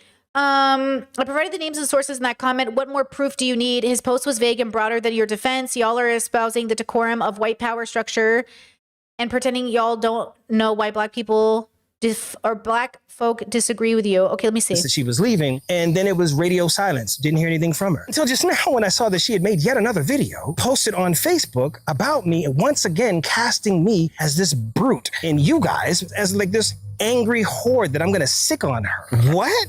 First of all, why are you in it? But more than that, she's mischaracterizing virtually everything I said, reframing my argument to something that I didn't say, and allowing her followers to tee off on me with misinformation and zero context. Her followers thought that I deleted my video. Oh my, I used to adore Son, but I've noticed he tends to get very petty and aggro when he's challenged about anything. If he took the video, which I didn't get to see, down, it's probably because he knows he's wrong. But I wouldn't hold my breath to see acknowledgement of that or taking accountability. What is happening? Okay, girl, I don't even know what I just walked into. Am I confused? No, this is the same lady, right? I am face blind. I'm so confused. What is this not the same lady? Wait, maybe this isn't the same lady and I am face blind. Now I'm so confused. What's her TikTok? Hold on. I had multiple videos planned today. And now I'm confused because I saw this and I was like, uh-oh, am I missing something? So I'm watching this in real time with you. Why is she beefing? Hold on, let's finish this out. Let me see. Because they didn't see it on Facebook. They said that that was evidence that I knew I was wrong. Well, wrong.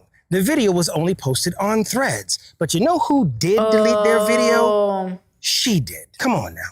All this Caitlin Clarking, this flopping, and this Ric Flair selling the face plants and acting like somebody did something to you is not cool. When Black folks say we have no allies, it's people like you that we're referring to. I'm going to now post the video that I had chosen not to post across platforms because I was trying to keep it all on Threads. But since you have now put the second video out and put my name in the wind all willy-nilly, now I gotta post the original video so people can know what actually happened and what my argument actually was. This is what you chose.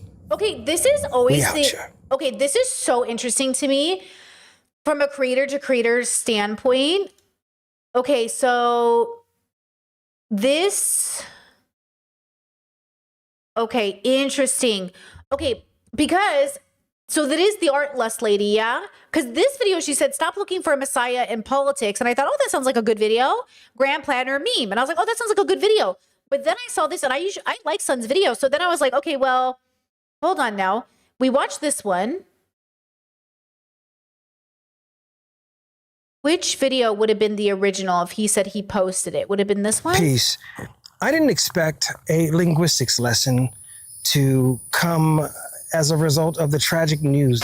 My leftover La Hacienda was gone. Who would do something like this? It sounds like Lindsey Graham died, and it sounds like her Black coworker, I don't know who this is, said, rest in peace, Lindsey Graham. Is that what I'm hearing? And then she said, yeah, when people die, you show remorse. And Sun is saying why. And is that because I know Hassan Mehdi Hassan was also questioned by Piers Morgan about that, and he was saying, do you feel sorry or sad that Lindsey Graham died? And I'm like, why are you asking people this question? Is that the beef? Hold on, let me go to TikTok. I really prefer TikTok as a platform. And then YouTube Shorts. It's just like, ugh, YouTube Shorts is so hard to wiggle around. Hold on. Because now I want to know.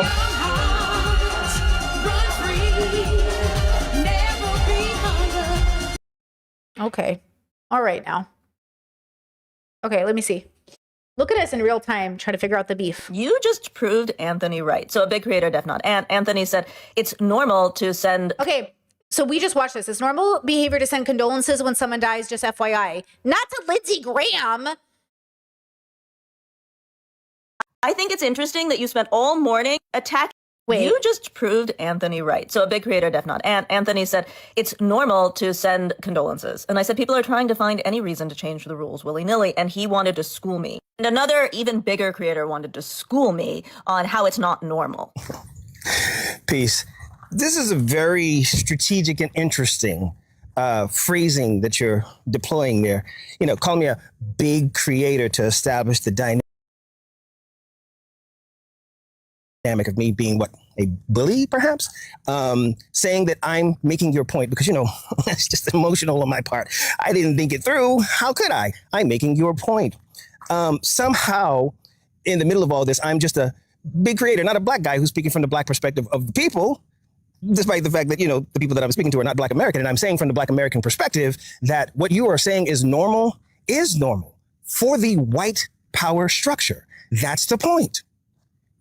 You're literally making my point while claiming that I'm making yours. I'm literally saying that the decorum that y'all are talking about in politics and saying that we're expecting politicians to do something that politicians don't do. We're not only talking about politicians. We're talking about the act itself of eulogizing a ghoul.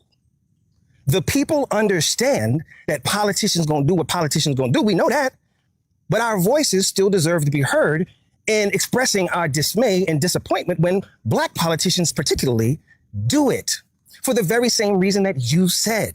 It is normal. How many letters have you written for people who were dirtbags? Because that was what you were supposed to do. A sitting senator, a colleague dies, and you're supposed to show bipartisanship. And you write a nice note. I worked in a nonprofit. I cannot tell you how many jerks, I would use a better word, but I don't want to get dinged, I have had to write nice notes about. How many funerals I've gone to of people I truly were happy were going to the ground. That right there is a reflection of your mindset on this topic because you do it.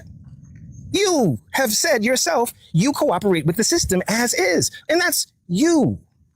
But when you say that I'm using scare quotes, because I'm not quoting anybody, and I'm literally quoting you verbatim. I'm quoting titles. I'm quoting historical references. You ask for proof, and I give you the proof, the screenshots of where the words that I quoted actually came from. But you just kind of had to slip in scare there with the big creator who's trying to school you. And see these? There's a I see an intersection here. Like, women, especially in people who are raised as women, are trained to put aside our grievances when people die or are hurt. This is how we end up in male abusive relationships, where women are trained when your abuser is in a car accident, when they get cancer, when they get hurt, you put aside all of the abuse because they died or they're in pain or they're suffering. So I think that's probably what's coming up here. And then from his perspective, he's saying, you know, for the Black community, they're used to having to care when their oppressors die. And I think that that is like a game we're all forced to play in different ways. Look, I had the same opinion when Charlie Kirk died, where I said, you don't have to mourn this man. It's not your obligation to mourn people you're not sad about dying. And how you act when somebody is in pain is a reflection of your character. These are two different things. And this is the thing that's hard about being a person, because we do biologically feel a great sense of relief watching people we hate get hurt. The question is, what does it say about our character that we revel in people's pain? And how do we know the difference between when a good person revels in people's pain and a bad person revels in people's pain? And the question is, the answer is usually something like, well, they did me wrong. But bad people think they're done wrong all the time. That's why they hurt people. So then this goes to Tao Te Ching, where we say we mourn our enemies, right? There's a passage in Tao Te Ching that's one of my favorites. The idea is like, I will mourn my enemies, and I have no enemies. And that's the thing. So when we have these conversations, I think what's interesting to me is that they can't see, well, she can't see his perspective. I think I would like him to say something about the conditioning of being a woman in the world. But separate from that, I think he's advocating correctly for his bubble, right? And that's like a big part of it. But I don't know why she's handling it so badly. And that's always the question I have for people is like, why are you more wrong? So you see this dynamic, how she's, in my opinion, obviously more wrong. It's like now we're wondering like, why is that happening? And she's saying, like he said, because she's been complicit in the system. So instead of asking herself, why haven't I deconstructed this? It's because she hasn't. So now she's saying, well, I haven't, so now you have to. So he's correct. Like, that's how I'm seeing this so far. With just a couple of TikToks, for just the context we have, I would say he's more correct. Because she hasn't deconstructed that conditioning. Right? Yeah, Chet says she's fighting so hard for Lindsey Graham. Like, girl, why Lindsey Graham? No, exactly. Like, with peace and love, like, I'm not one of those people who, like, revel in people's destruction. But, I mean, when people were like, Lindsey Graham died, I just was like, bye. You know, because that's kind of my attitude. Bye. Look, we're all going to die. Bye. You know what I mean? Like, I'm not going to shed a tear. But also, like, I'm not going to tweet and revel in it and brag about it and act like, you know, I'm excited. It's just like, okay, bye. I guess these are scare quotes too, because it's what you actually said. Let me make this very clear for you. And Anthony, we understand fully what the protocol is with politicians. We know that. We know that they want to secure the votes of the person that they're talking about. We know the game. We know that when they put out these statements, they're not even talking to the dead. The dead can't hear them. They're talking to the followers of the dead. It's political wrangling. We know that. What we're saying is, we don't like it.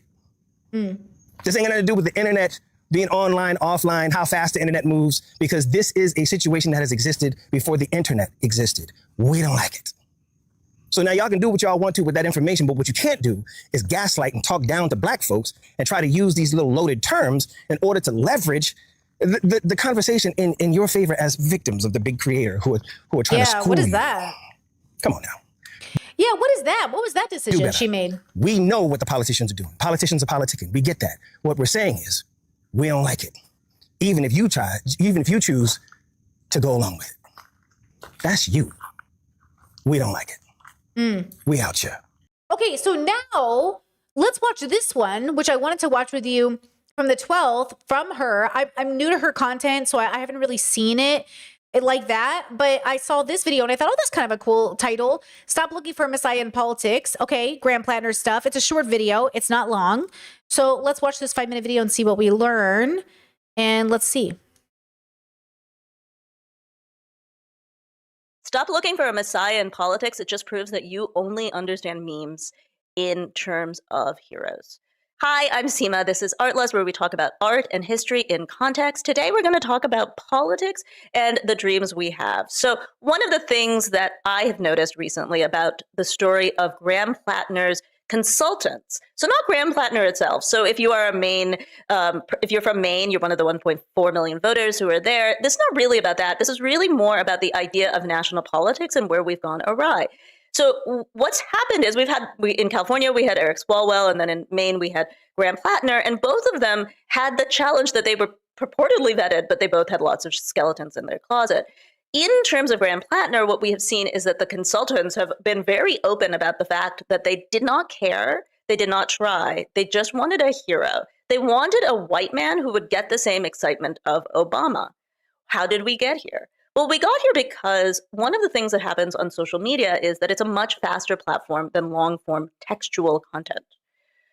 Humans are real good at understanding visuals, but so fast. To put into context, guys, not that I'm the spokesperson for Black Bubbles, but when you said it does unnerve me that to downplay any of her points, he made her out to be like a white woman, which would put a POC on edge already. He did say for a non-white woman, this was very white woman of you, anti-Blackness is prevalent and global. So the dilemma that Black people face, again, not a spokesperson, just an observer, is that even brown and non-Black people, non-Black, non-white people will somehow be anti-Black.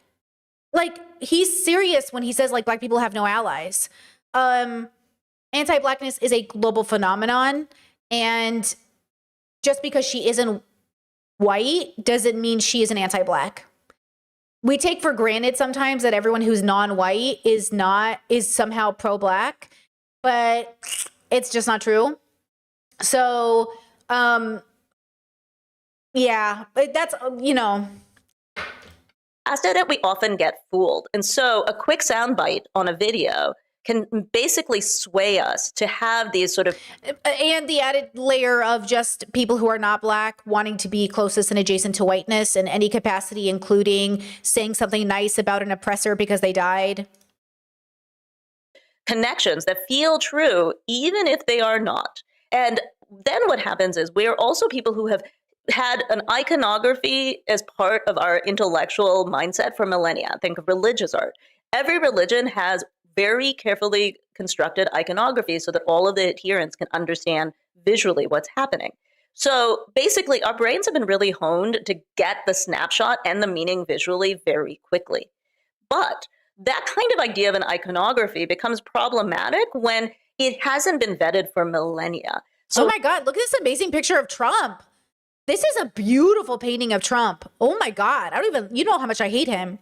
But that's kind of like a beautiful photo. We want something simple to understand, or at least our minds do. But our history shows that political figures need to be understood more complexly because they are people. They are not an icon that you can just sort of look at in a religious context and understand. They are complex people with complex ideas. And so what we see is that basically our culture is now out of step with how our minds work. And we are being manipulated by the strength of our minds, which is to see visuals and understand. Chad says, look at his doctor robes. Honestly, if my doctor came in wanting to take care of me looking like that, I'd be like, yes, please check for my temperature, doc. Understand them quickly. They are using that to manipulate us. So they created this visualization of a Maine oyster farmer. In real life, Graham Plattner came from a wealthy family. His grandfather was an interior architect and did the restaurant at the original World Trade Center. Whoa. His father is a very wealthy lawyer who helped him buy his house. His mother's a very wealthy restaurateur who's basically the largest client of his oyster farm. Not to mention, for most of us who are not from Maine, we might not know, but oysters is a very recent kind of farming historically in Maine. Once the fishermen were having trouble, oysters came in for that. So basically, there was a lot of nuancing of his image that had to happen to be able to show this man in a way that made people interested nationally. I will say, having talked about this on my channels, a lot of Mainers point out it kind of doesn't matter what they want out as. Which, listen to me when I say this. Rich people love cosplaying as struggling because people like a come up. They love a come up story. look, listen, when you compare yourself to other rich people, sure. I watch a lot of finance channels, and it always cracks me up. Like, I just watched this lesbian couple get interviewed by Ramith, and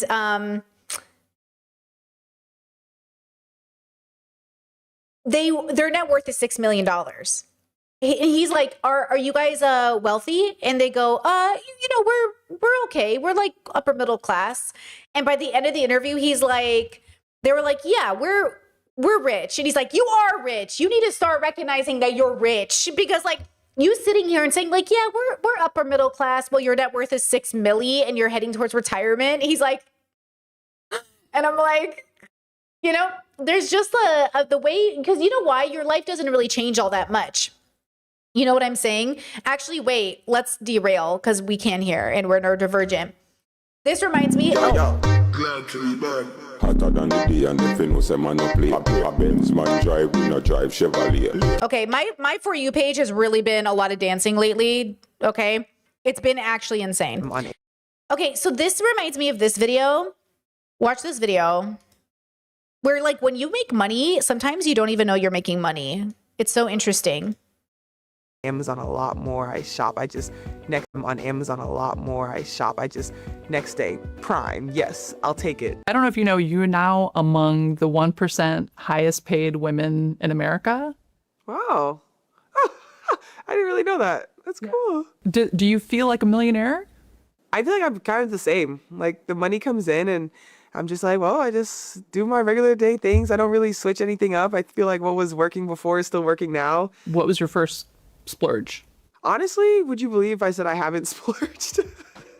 Nothing? I mean, I'm not a big splurge girl. Like, I think back to even in college with NIL, like I really saved my money. I mean, I bought my first car when I got to the league and that was using my NIL money. And then even my first house, my down payment was NIL money. So I really haven't done anything crazy with it. It just comes in. I feel like the most is my mom probably killed me, so I'm on Amazon a lot more. I shop. Next day, Prime. Yes, I'll take it. Deliver it to the. So but I haven't really bought anything big yet. This is Indiana Fever Ford. Aaliyah Boston recently signed a 4-year, $6.3 million deal, one of the largest contracts in WNBA history.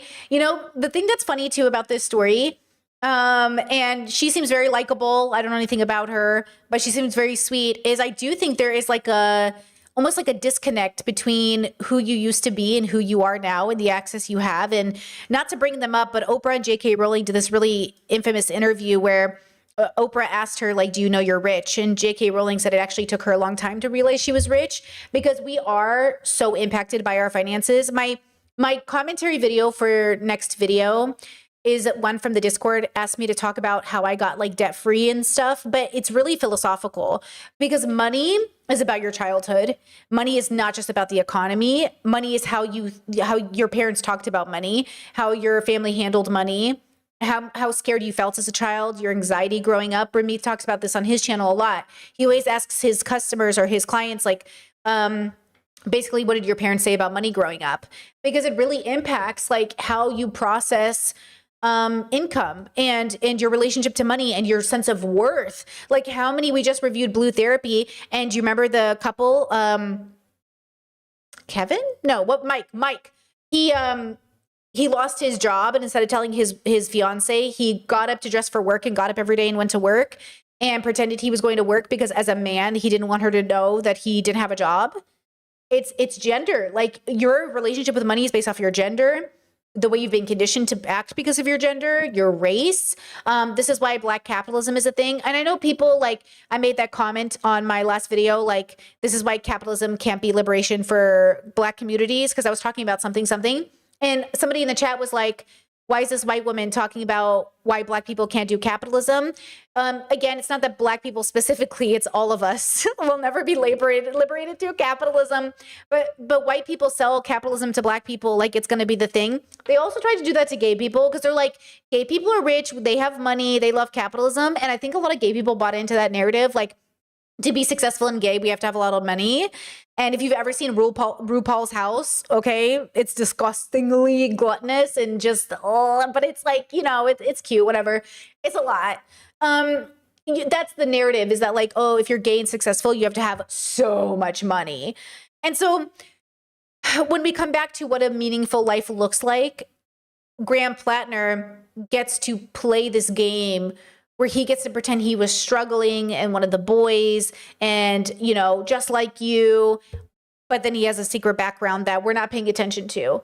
And to be fair, we did watch this video a while back about working class is even up to 10 million, which is somewhat true in terms of you like still needing and being reliable on the economy going well, investing into your Roth, having a paycheck. Like the question is, if you need a paycheck to live and survive, are you working class? And obviously to some extent that's true, because, and it goes back to this idea of like, you might be spending a lot of money, but do you even have it to spend? So if you're in debt, like past a certain amount, you're not rich. Like you cannot, like my Discord said, motherfuckers saying they aren't rich when they spend 200,000 on a pool.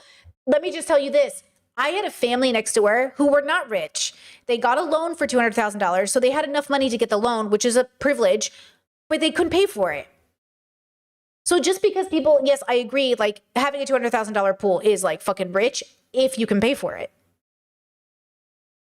You know when you got a friend who always has a new fit, always has a new car, always has a new phone, always has new hair, always has, just like they're always splurging, and then you're like, where do you have the money for this? You think they're doing well, you think their job's going well, but then you realize it's all on a credit card. Oh, you don't even have money like that. And that's what this is about. The question is, do you have money? Or do you pretend or try to look like you have money? This is keeping up with the Joneses. That's why we say it's all psychological. Everything comes down to the psychological. You know what I'm saying? So yes, if you have a nice house and a pool, you're probably rich, assuming you paid for it. You know? And that's what it comes down to. Yeah, credit maxing. Yeah. And that's what this comes down to. So again, it's all dependent. You know what I mean? It is all dependent.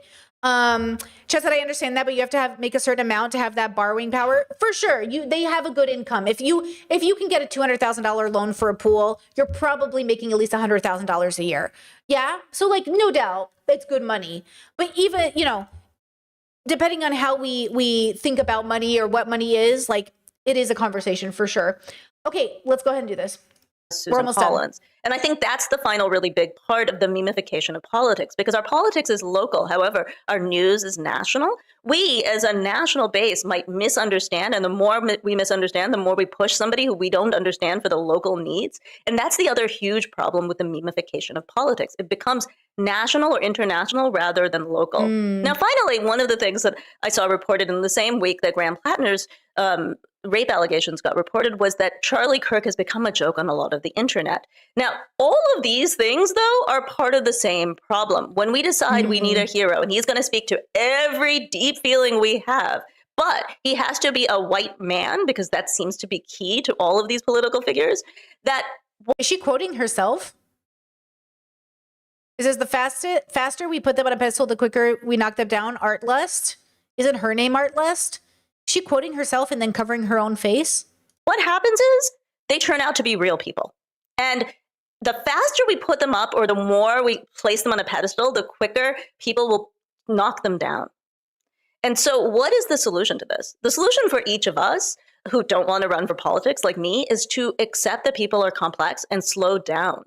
Understand that your brain works faster in visuals, and videos and stills are going to make you feel a certain way, and validate that through text and talk to people offline to really understand these issues.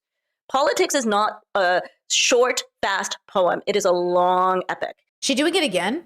Politics is not a short, fast poem. It's a long epic.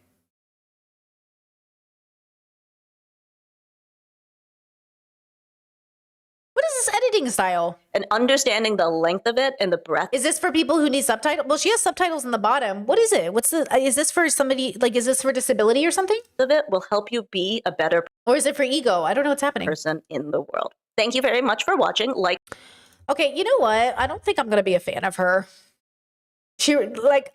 I'm too much of a fan of Sun to then be a fan of her, because I just know he's more right about Black issues specifically. And anyone who throws Black issues under the bus makes me go, I don't know about that. Well, I tried. You know what, girl? I tried. I was very open. I tried. I'm not a vibe. Okay. Let's do this. Let me mix it into this, into this, into this. Let me just make sure. Okay, we're on the last. What time is it? Okay, let's do this, and then I'll see how my spoons are. Okay, this is my favorite section of the stream. Lock in. Ooh, I'm so excited to talk about this. It's disgusting. Okay. I want to talk about the fact that you don't really exist. And I want to use Emma as an example over Graham Plattner. Okay, here's Emma. And I also want to use a bunch of other TikToks.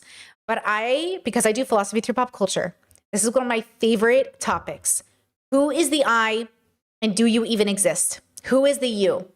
Okay, so listen to this section that was going viral from Emma, and let's have this conversation about concepts around do as I say, not as I do.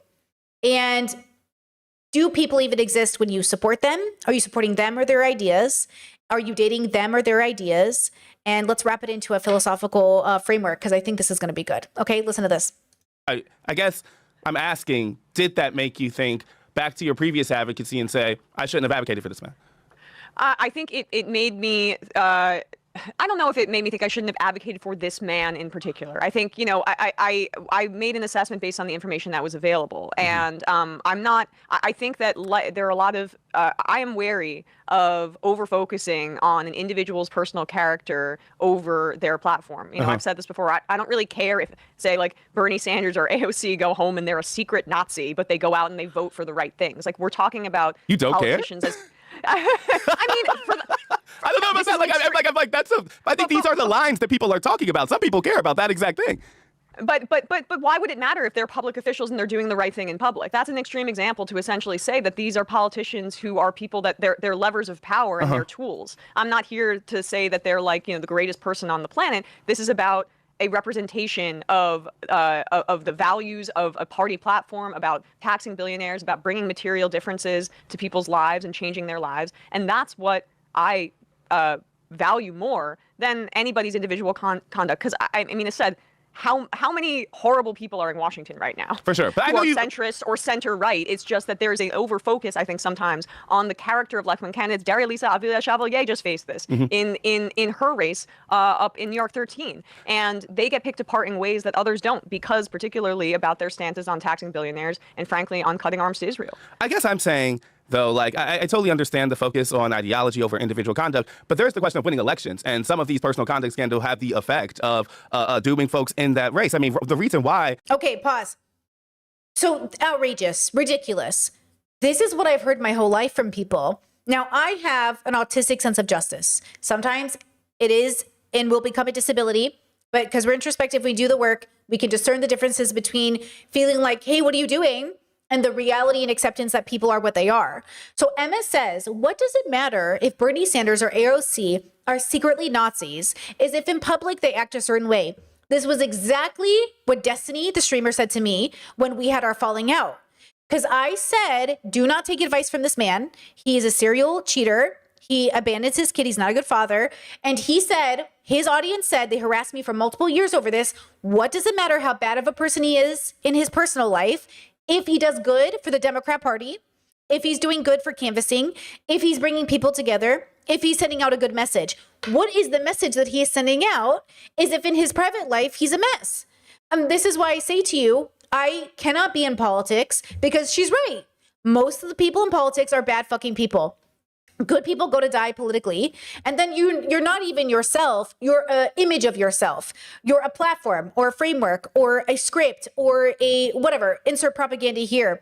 And this is why I say be very careful with whether or not this person is embodied values or it's their image.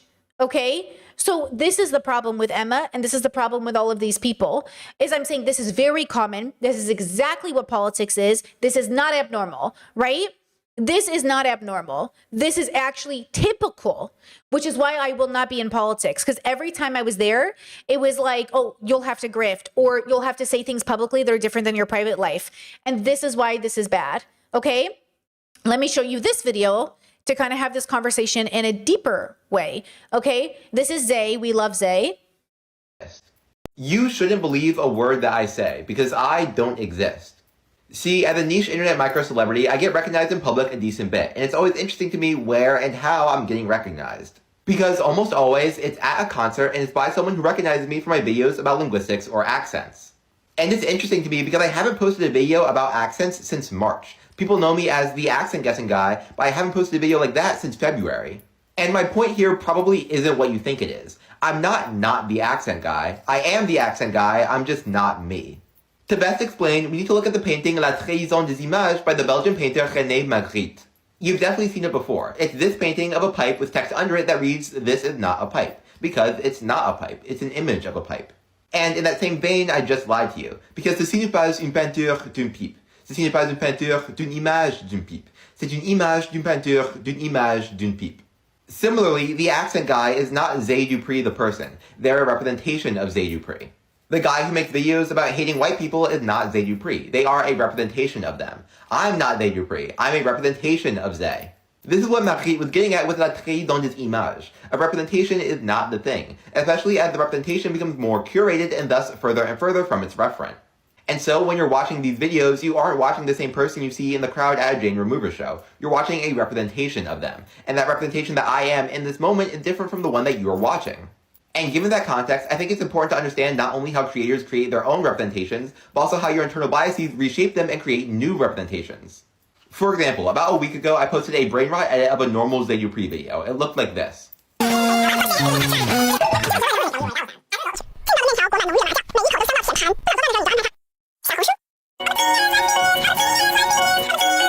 And a lot of people in the comments thought there was some sort of social experiment or meta-commentary on the state of internet content creation. And truthfully, it wasn't. At least Zay Dupree the person and Zay Dupree the content creator did not intend for it to be. But you aren't watching either of those people. You aren't watching Zay Dupree the person or Zay Dupree the content creator. You're watching a representation of Zay Dupree the content creator that you created in your own head, informed by what you think you know about them. But you have to remember that you can't trust them because they don't exist. They're a representation of a creator that is equally non-existent. Oh, love this video. Love Zay's work. I'll link it in the chat, of course. Okay, now for those who were saying that Emma was doing a metaphorical thing, no, I don't think so. I think she was quite literal. This is why he pushes back on her and she doubles down. If it was a metaphor, she would have said, oh, I'm being metaphorical. But she didn't. She said, yeah, like, obviously, like what matters is what happens materially. She'll say, well, what's the material reality of Bernie Sanders if in private he's a Nazi, but in public he isn't? Because she thinks you can separate those things. Now, there is this conversation to be had. Can you separate your personal from the political? And we would say probably not. Because you bring with you your childhood history, your relationships, your biases, your prejudice, like everything you learn, we're a product of our environments and they show up in the work that we create. So if politicians were artists, we would never say the artist and the artist are separate. I mean, we would try, but it's not true. Like the art is a reflection of the artist in many ways. That's why we make art. And so the question is, who are you? Are you your ideas? Are you the things you like? Now, I want to take this a step further and talk about how autism plays a role in this, because Elise Myers, who's controversial in her own right, is autistic, and she had an epiphany recently in her own life. And I don't follow her content like that, but I did see this video and I thought it was interesting. And I want to talk about this because I've been going through my own, as you know, constant deconstruction, constant introspective journey. And I'm always discovering like, damn, do I even like that? Or do I think I like that because of the way that I was raised? Do I like this? Or did I like it because of the nostalgia?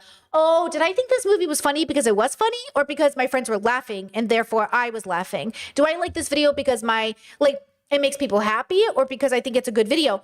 These are very complicated questions that take a lot of work, and it's never the first answer. It's always the 10th or 11th or 12th, right? So watch this. A lot of this season of my life has been figuring out that I love things I thought I hated, and then figuring out I hate things I thought I loved. Like painting my nails, for example. Thought I hated having my nails painted. Turns out I just have like a really bad memory with somebody that used to take me to get my nails painted. I just didn't like the physical, like visual memory of this person on my hands. And so I did everything I possibly could to model my life so that I didn't remind myself of all of these things and all of these people that I didn't like. And as it turns out, I became like a museum of all of them anyways, because I wasn't even making decisions for myself. I was making decisions for them. but like in spite of them. And what a wild way to live, because they don't even know you're doing that. And they're just like taking up all this space in your head and your heart. Like all your decision power is just like going to like not being them. I could have been spending all that time realizing I really friggin' like whatever this vibe is. I don't know if it's a witch or I'm like a snake. I don't know. But I love this. Let me put it back in, sorry. Just gotta cook. Okay, I also am new. 30, almost, oh my God, I'm about to turn 33. Coolest age I've ever turned in my life, by the way. You can't convince me otherwise. And I am just now learning how to paint my nails. And it's not too late, it's right on time. Wow, you're doing it. And she is, we are, we're all doing it. That, doing my hair, learning my makeup, bras. Really into bras right now. Turns out sports bras aren't the only bras I like. Sorry, I feel like that's too much information. Oh, another category, liking things that you did like because you liked other people that liked them, but learning you do also like them yourself. Short hair. Always wanted short hair because my brothers had short hair, and I felt like it was weird because I had to learn how to do all this extra hair, even though they just got to like cut it real short and put gel in their hair, so I used their gel to do my hair. And now I'm cutting my hair short because I genuinely love it. I like really like the way it looks. Yeah, just so much. Turning 30 was genuinely the best thing that ever happened to me. I've got nothing to lose except a whole lot of like shame, self-doubt, insecurity, wasting time, emotional weight that I have been carrying like on behalf of myself and so many people that don't even know I'm doing that, lugging it behind me. Wow, she looks great. I think when you can like accept that you do actually love things that remind you of people you don't want to be reminded of is such an incredible step in like moving forward in your healing as a person and becoming like a whole and complete person and very yourself. And it's fun. I love that I feel like a little bit like a witch. Okay, everybody be quiet. A lot of this season of my life has been... I didn't mean it like that. Okay, so I like the video in general. I like the concept in general. I think it's very helpful. Look, turning 30 was absolutely a life-changing experience for me. I'm 37 now. Turning 30 was a life-changing experience. I learned so much about myself. I really solidified my values. I really thought, okay, Brittany, what do you want out of life? Not because everyone's telling you to want it, but what do you really want? What do you really care about? What's important to you? And I ask myself this question all the time to update, to make sure that it's true for me. And it's a journey. It takes a long time. I mean, guys, remember when I started painting my nails on stream with bold colors? I was so afraid of painting my nails bold colors because I thought my nails looked ugly. And then I was like, I stopped biting my nails, which was amazing. I bit my nails my whole life. It was a stim, a comfort, everything to me. And then I got married and I hated the way my nails looked in my wedding photos. So I was like, I'm never biting my nails again. And boom, now I have nails that are grown and are growing. And then, yeah, like I paint them bold colors and you guys were there for that. You guys were there. This one day I showed up with red nail polish and you're like, whoa. And I was like, yeah, I'm doing a thing now. And now look at me. I just expanded my nail polish colors. Now I have green or turquoise and now I have yellow and who knows what I'll do next. You know what I mean? So there, you know, who am I? Am I the girl who has nail polish or am I the girl who never has nail polish? How does your identity end up manifesting, right? When I was younger, I read thousands of books and I always had a book on me. Everyone knew me as a girl who reads books. Brittany is the book reader. I haven't been that girl in years. You know, I'm still, you know, listening to audiobooks. I'm still reading. Oh, I got a physical book. It was on accident. My in-laws gave us a few physical books. So now I have physical books. I'm going to start reading them just because they're here and I can, because all books are good books, even bad books. And I'm just excited to hold the book in my hand and read. And there's something really exciting about that. But I'm no longer the girl who was reading a book a day. I used to read a book a day. The library had to make a special exception for me and let me take out 30 books a month because I was reading a book a day. They never let people take away that many books because they're like, there's no way you're reading that many books. I was like, I am reading those many, you know, I am. And I was working full time. That was my life. And I was partying on the weekends with my friends, going to gay clubs. Okay.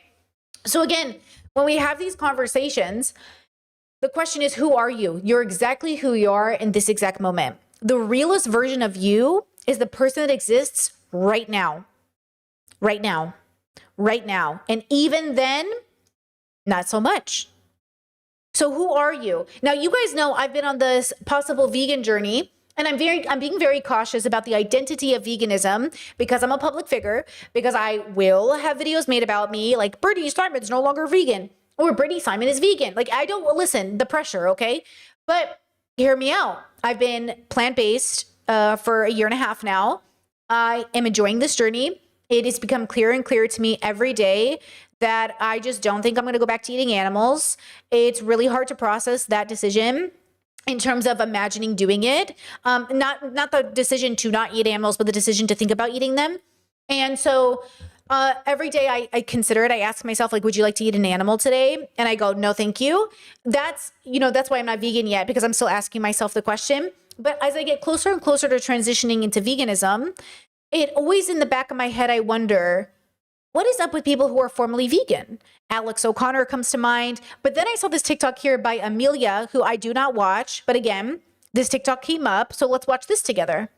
I was vegan for 5 years and people are always like, oh, what made you stop? And then I have to be like, yeah, so basically I was at my friend's birthday dinner when I was 23 and she had ordered spinach artichoke dip for the table. And I guess just like my frontal lobe was coming together at that moment and it was like, like I am not solving factory farming by not having some of this.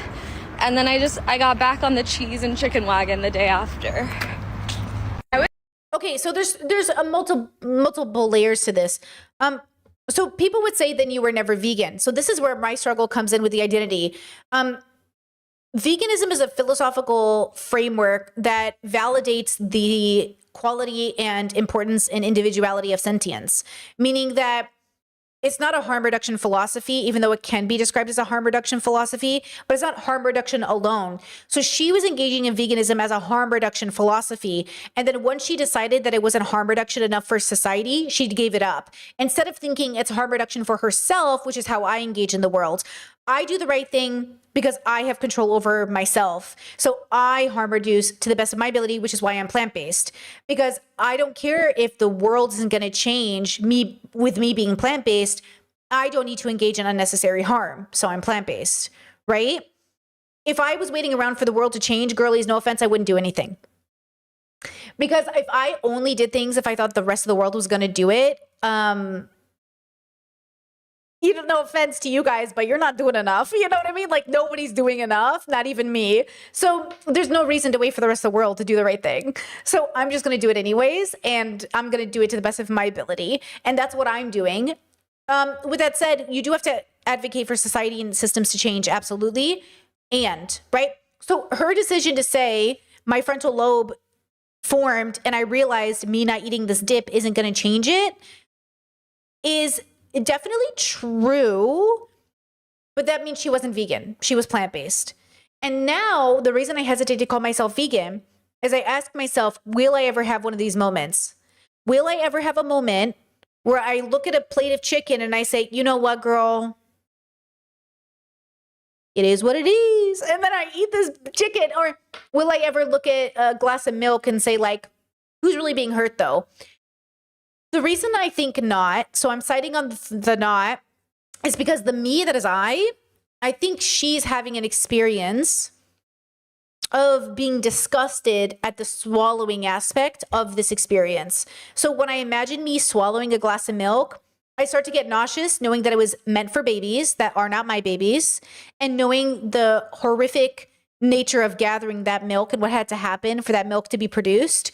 So then I'm like, ugh, I'm disgusted.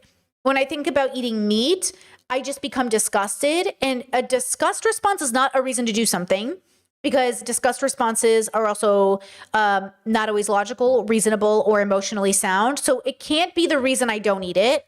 Disgust is actually, I think, the wrong reason to do something, because a lot of people have disgust responses to like homosexuality, but that's because they probably have childhood trauma or something related to it. That doesn't mean that homosexuality is wrong because you're disgusted by it.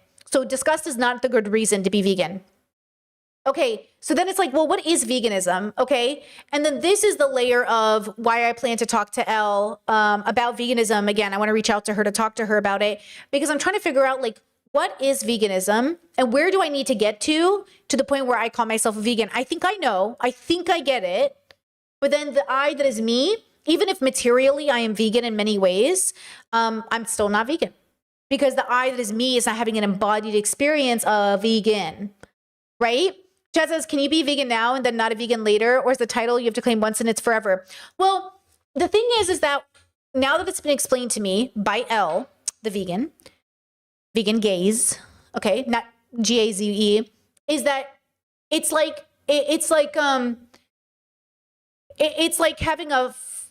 realizing that women deserve the right to vote. And then in the future being like, actually, should women have the right to vote? It's like, why would I ever think that women wouldn't have the right to vote? Like, in what reality would I ever change my mind on this?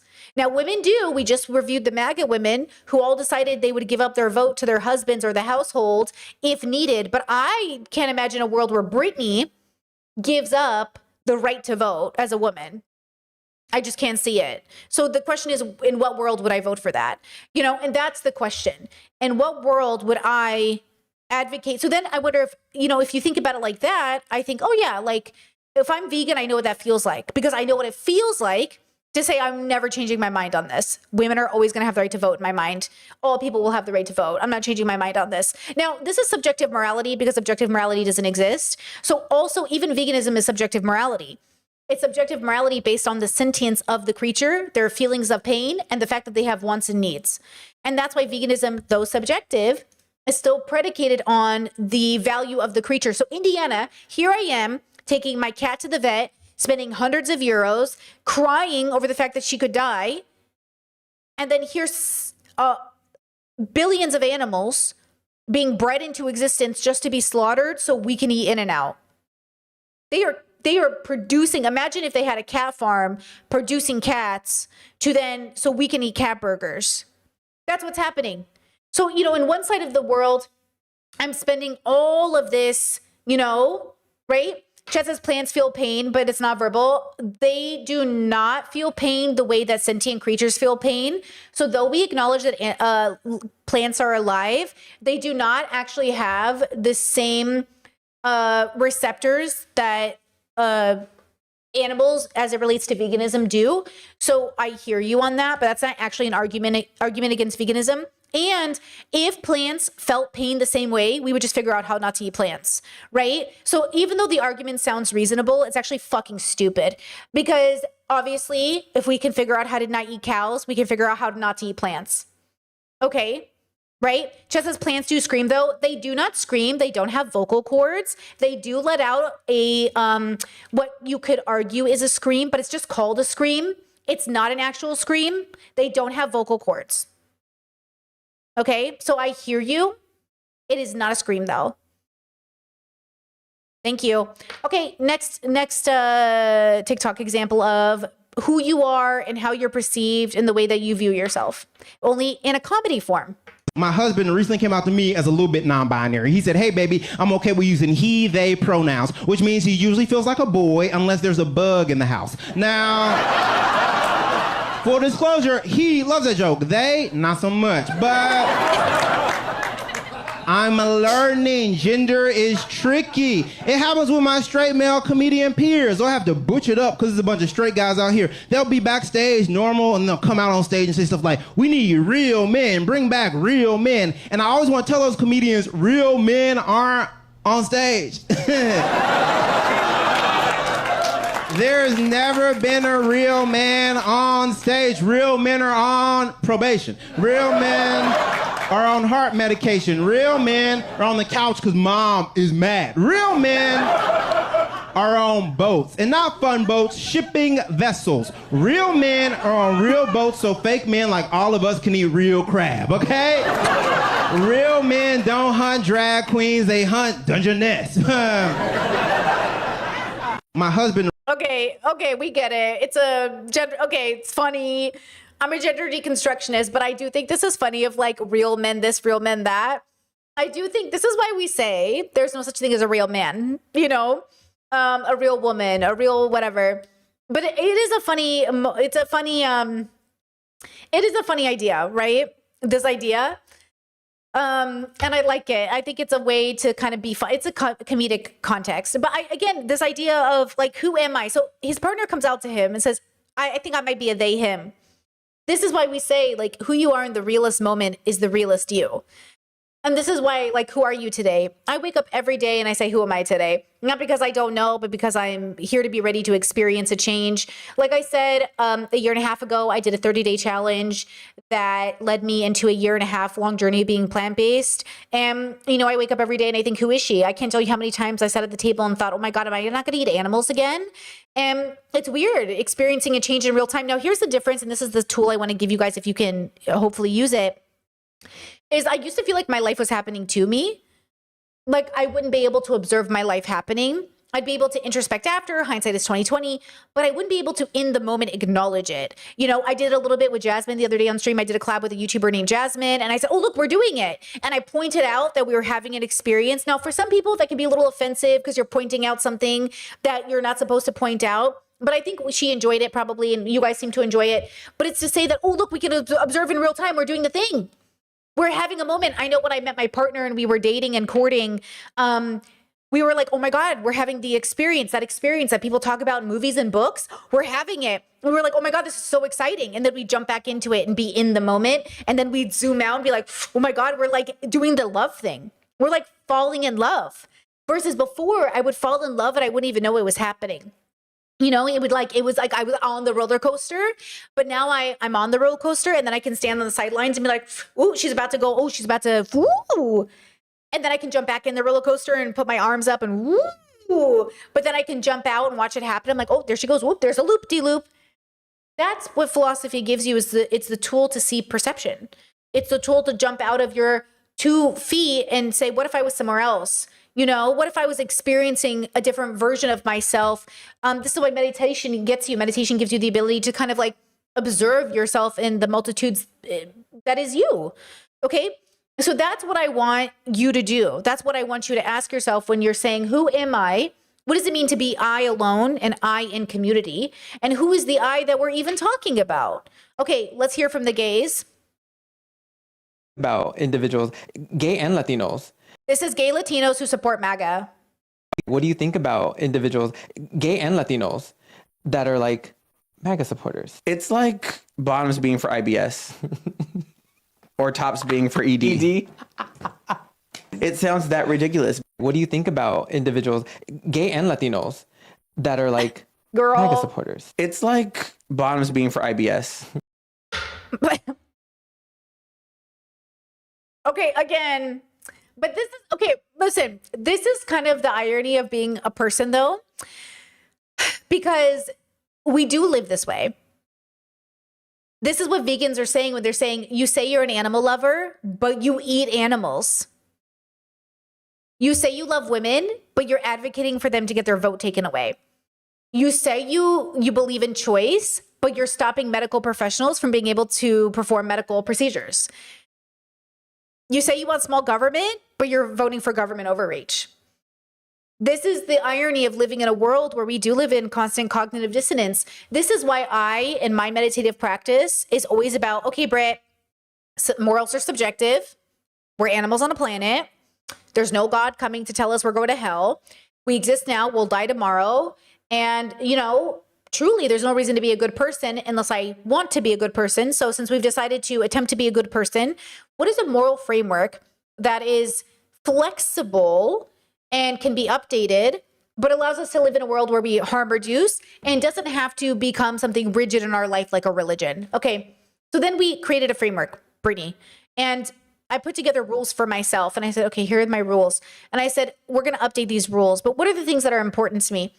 And then I started to, my identity would change and the way I would view myself and the way I observe people. And the reason that my work, I think, is so specifically, it's not unique, but it is different compared to most of the people I'm associated with on the internet. And that's because I'm attempting to do something that the rest of them aren't really thinking about, because most of them are Emma Vigeland. And Emma is thinking, we have to win at any cost. And I'm saying, what good is winning if I have to sell my soul? What good is, you know, your money if it's dirty? What good is any of this if it's for the wrong reason? Now, the wrong reason, again, is subjective. It is a subjective experience. And the subjective experience I have is guilt and shame and disappointment and, you know, a desire to want something more, because truthfully, this isn't enough. Living in a world where our whole life is American politics or global politics isn't enough for me. I will kill myself. If you tell me that my parents forced me into existence just to deal with politics, girl, give me the Kool-Aid. Give it to me. I'm going to take that shot right now. But I don't think that's all life is. I don't think life is only political. I think life is philosophical. It is amazing that we exist. And there's so much good in that inherently. Be political, be informed, and vote. But it's not your whole life. It just impacts every part of your life. These are two different things. So again, introspection, who you are alone, extrospection, who you are with community. Of course, politics matters. Of course, it's everything, but it can't be everything. Yes, it impacts your partners, your houses, where you live, your relationship with your family, your economic status, your health status. Everything is political. And I will kill myself right now if you tell me I don't get to exist also outside of it. But you don't have to kill yourself because you do exist outside of it. You were born free. So you need to liberate your spirit and lock in and help your community grow because it's suffering. You got to do both. Okay? So when Emma says, I wouldn't care if Bernie Sanders or AOC were secret Nazis, what she's forgetting, much like people who don't pay attention to politics, is that it will impact everything else. If Bernie Sanders is a secret Nazi, it will show up in his policy, even if you don't read the fine print. Okay? It will show up in his relationships. It will show up in people he hires. It will show up in the way that he communicates with people, because it does. We know it does, right? So I understand what she's saying. She's saying, yeah, but like, what is he really? Okay, watch it again. Watch it again. Some people are in Washington right now, and they're a secret Nazi of over-focusing on an individual's personal character over their platform. You know, I've said this before. I don't really care if, say, like Bernie Sanders or AOC go home and they're a secret Nazi, but they go out and they vote for the right things. Like, we're talking about You don't politicians care? as I mean, I don't know about that. I'm like, that's I think these are the lines that people are talking about. Some people care about that exact thing. But why would it matter if they're public officials and they're doing the right thing in public? See? That's an extreme But why would example it to essentially matter? say. Why would it matter if they're public figures and they're doing the right thing? Because we know we are products of our environment. Girlies, the way your parents talk to you when you're a kid it's gonna show up in your coworker relationships, your job relationships, your school relationships. Guys, we are everything we are and more. You are more than politics, but you are politically impacted. You are more than your parents' kid, but you are your parents' kid. Okay? Like, parents are the politics in this metaphor. We are impacted by everything we were and everything that came before us. I mean, your genetic predispositions, the way you exist in this meat suit dictates how the world treats you. Like, you don't get to go home and be a secret Nazi and say it doesn't impact anything I do at work. Everything that ever was is going to impact everything that will ever be. Okay? You know what I'm saying? Like, this idea and this concept is a dream. It is not real. And the realest part, the best thing you can do is to live in the absolute present moment and really contend with yourself and ask yourself, who are you? Are you lying to yourself? Can you do more? Can you do less? What bad am I doing today? For me, this would be philosophically evil. This is philosophical evil to me. Coming to the internet and saying, guys, I know you're a bad person behind closed doors, but just don't let the internet see. Absolutely fucking not. They have to reflect each other. Now, chat brought it up earlier because I brought up the streamer Destiny, and this was our beef together, and people for literally so long were dragging me on Reddit, dragging me everywhere. What does it matter? What does it matter what he does behind closed doors? Because it comes up in your work. This is the misogyny I feel with Hassan Piker and everybody else because it impacts your work. This is my issue too. Guys, you think my childhood trauma doesn't impact the work I make? So we always have to deal with it. We have to contend with it. You think the way I was raised doesn't come up in my work? Of course it does. And it has over the years. That's why we do the work, right? Okay. He also said, and chat brought it up, that he told IOF soldiers, stop filming yourselves doing stupid shit and putting it on the internet. That was Destiny's advice when he went to Israel to talk to IOF soldiers.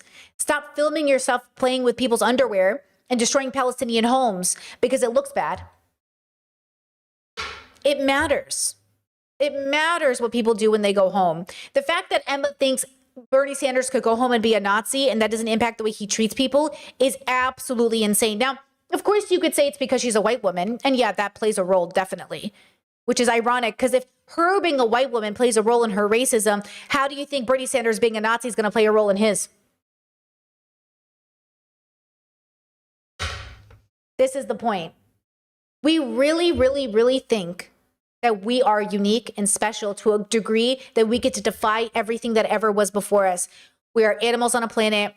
We are limited. Do we even have free will? Doesn't look like it, okay? Because if we had free will and this is what we created, we are at the mercy of wherever we are on our introspection journey. We are at the mercy of our ego and our humility. If we want to be wise, we have to have the humility to recognize we're all doing something wrong, and yet have the wisdom to know you're not as bad as the hood wearing Nazis. Okay? You being white doesn't mean you're a Nazi, but you being white means we have to deconstruct a lot of the white propaganda we've been fed that is always going to come at the expense of people of color, specifically Black people, on a global scale. Okay, so you might not have a KKK insignia. You might not have a hood at home. You might not hang out with people that say the N-word. You might not do XYZ. But if you are not deconstructing your whiteness, you will come up on a show on Vox in front of a Black man and say to him, you don't care if someone's a secret Nazi. And at some point, it's not worse materially. It is worse in the sense that you would expect better from Emma. So then you're saying, hey, I expect better from you. You're supposed to be on the right side. But if the good people on the right side are more than happy with secret Nazis,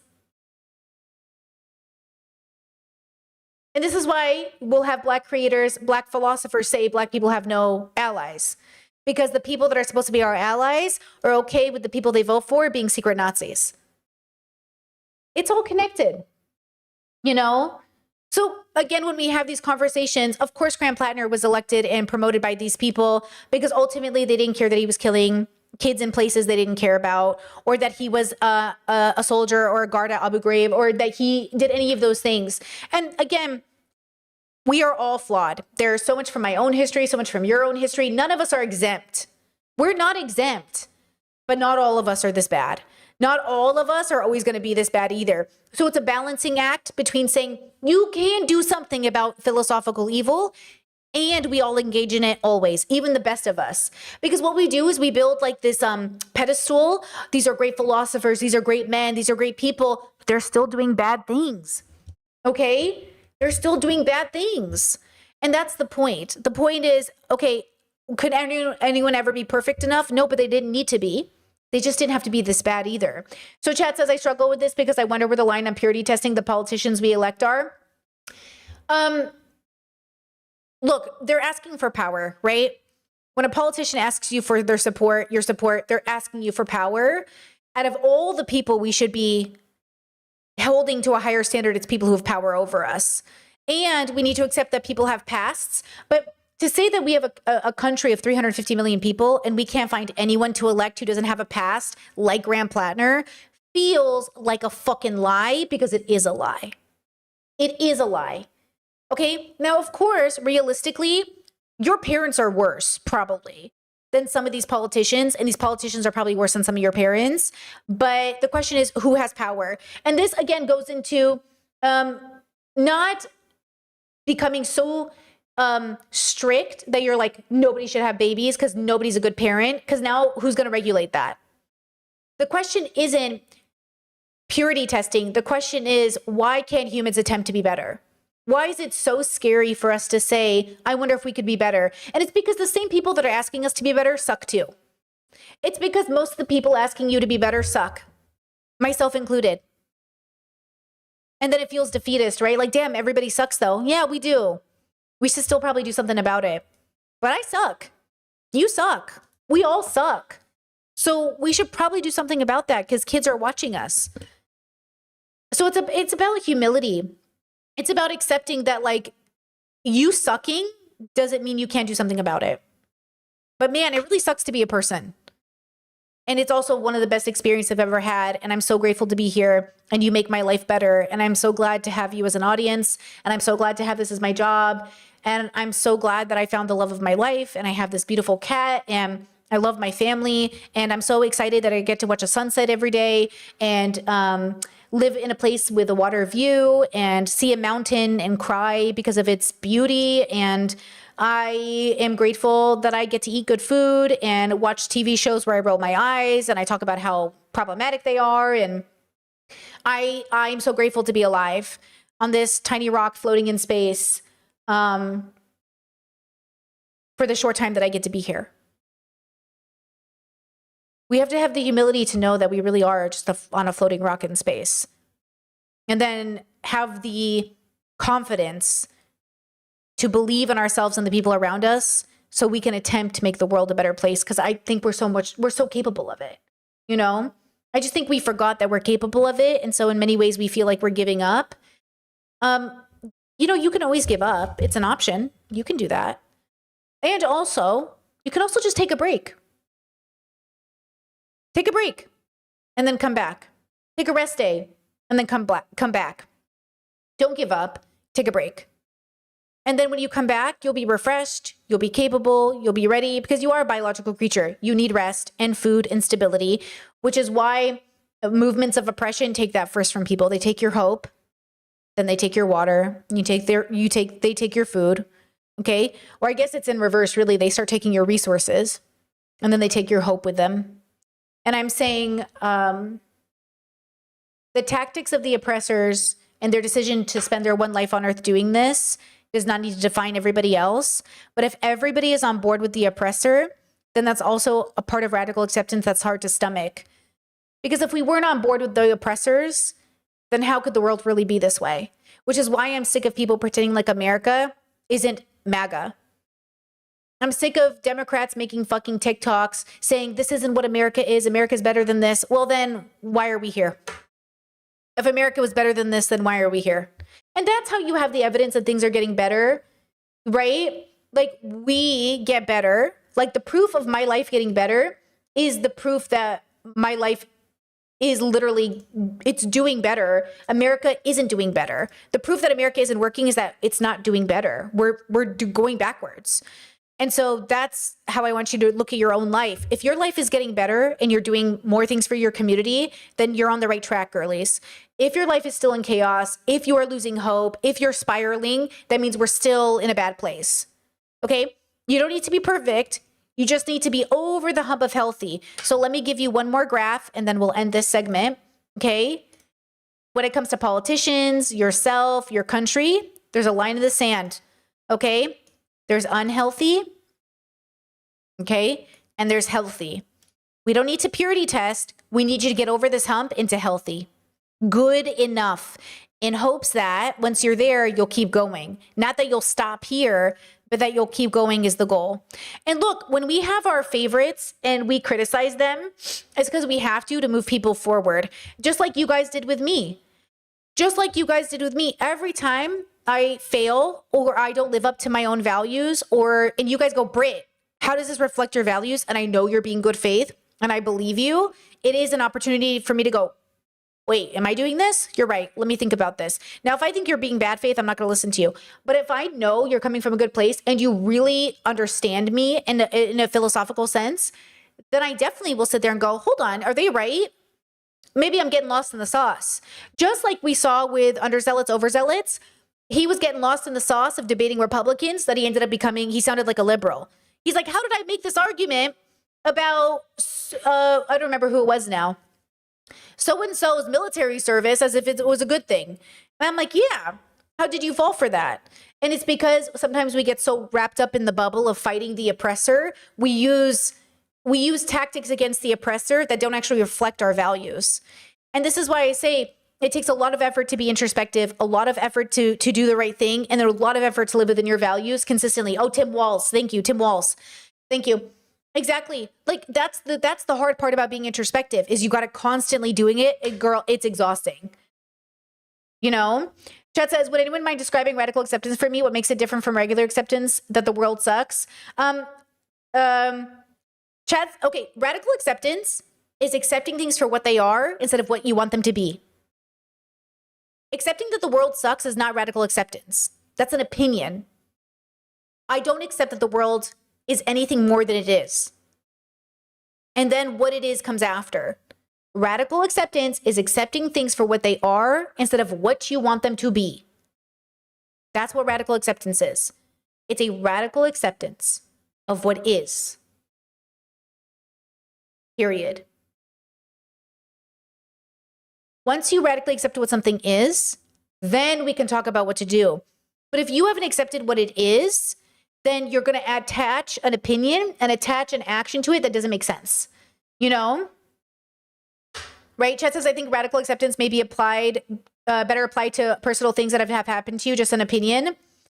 So radical acceptance is, it's multiple things to different bubbles, but heavily comes from Eastern philosophy, which is to accept the ocean for what it is instead of pretending it's a pond. It's to accept the earth for what it is, instead of pretending it's a spaceship. It's accepting your family for what they are instead of it's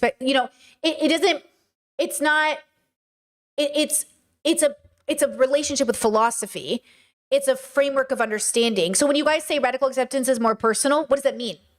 Like, what is that? Everything is personal. Politics is personal.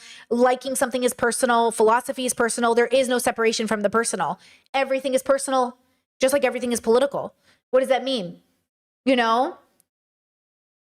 Like radical acceptance is this, it's a tool for you, but it's also a framework of understanding. It's something you have to discover is true because it exists outside of you. Whether you like it or not, there is a truth outside of you that exists. The world doesn't revolve around your fucking brain, bro. But you need to change your brain in order to accept what is. Do you know what I'm saying? So radical acceptance, of course, is for you as a tool to accept the world around you, but it's also to say it doesn't revolve around you. The world doesn't revolve around you. You know what I'm saying? It's to see everything for what it is instead of what you want it to be. Do you understand? It has to be both things. You have to radically accept introspect, radically accept extrospect. Okay? So it's always about the balance of the relationship between what I see, my brain sees, and what exists outside of my brain. You know what I mean? I hope that helps. But it has to be twofold. It can't be one or the other. Otherwise, you don't have a full picture. And that's really what my levels are. If you have one or the other, that's not 5. If you're a 5, you have both.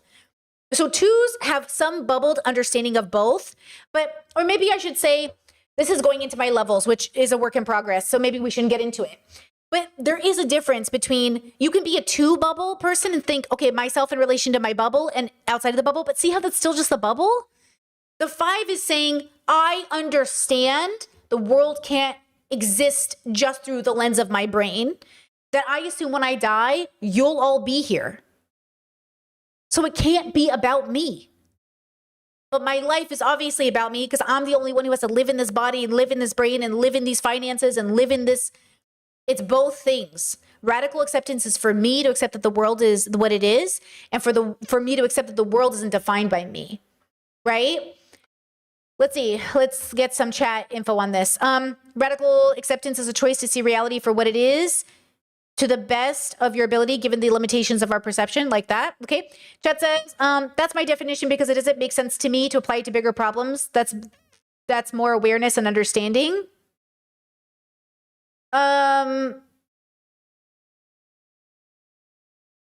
Okay, look, it is your opinion.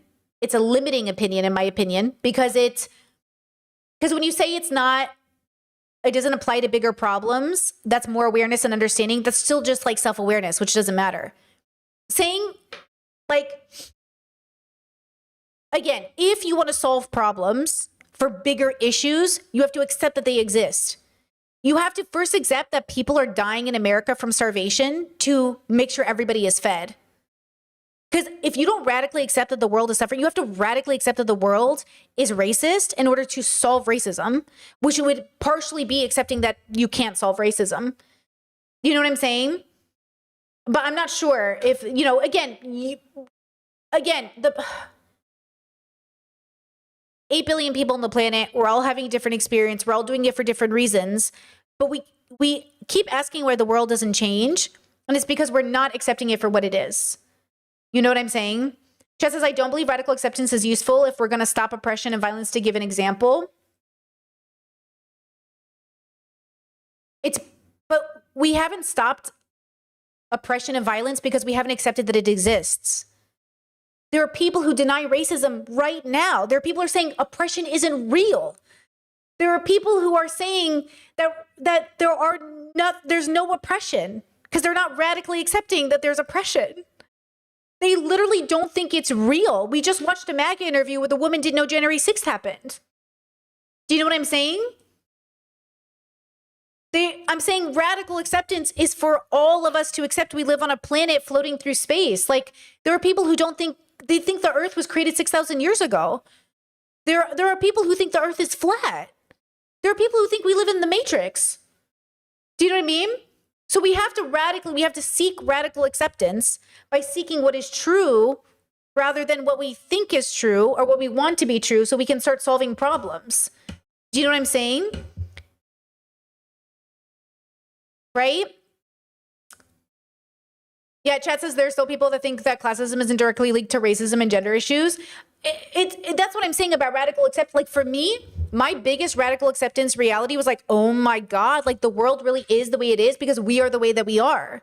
Like I kept thinking that if you just gave people good data, they would change their mind. Right? But that's not true. Chat said like understanding objective truth, understanding that there is an objective truth, whether we have access to it or not. It's about accepting that something is true, but we might not know what it is because we have this filter that is our brain, because we have all of our biases and predispositions. I mean, look at this conversation right now. I'm trying to explain to you that something exists outside of you, and chat's like, oh, but personally, this is my opinion.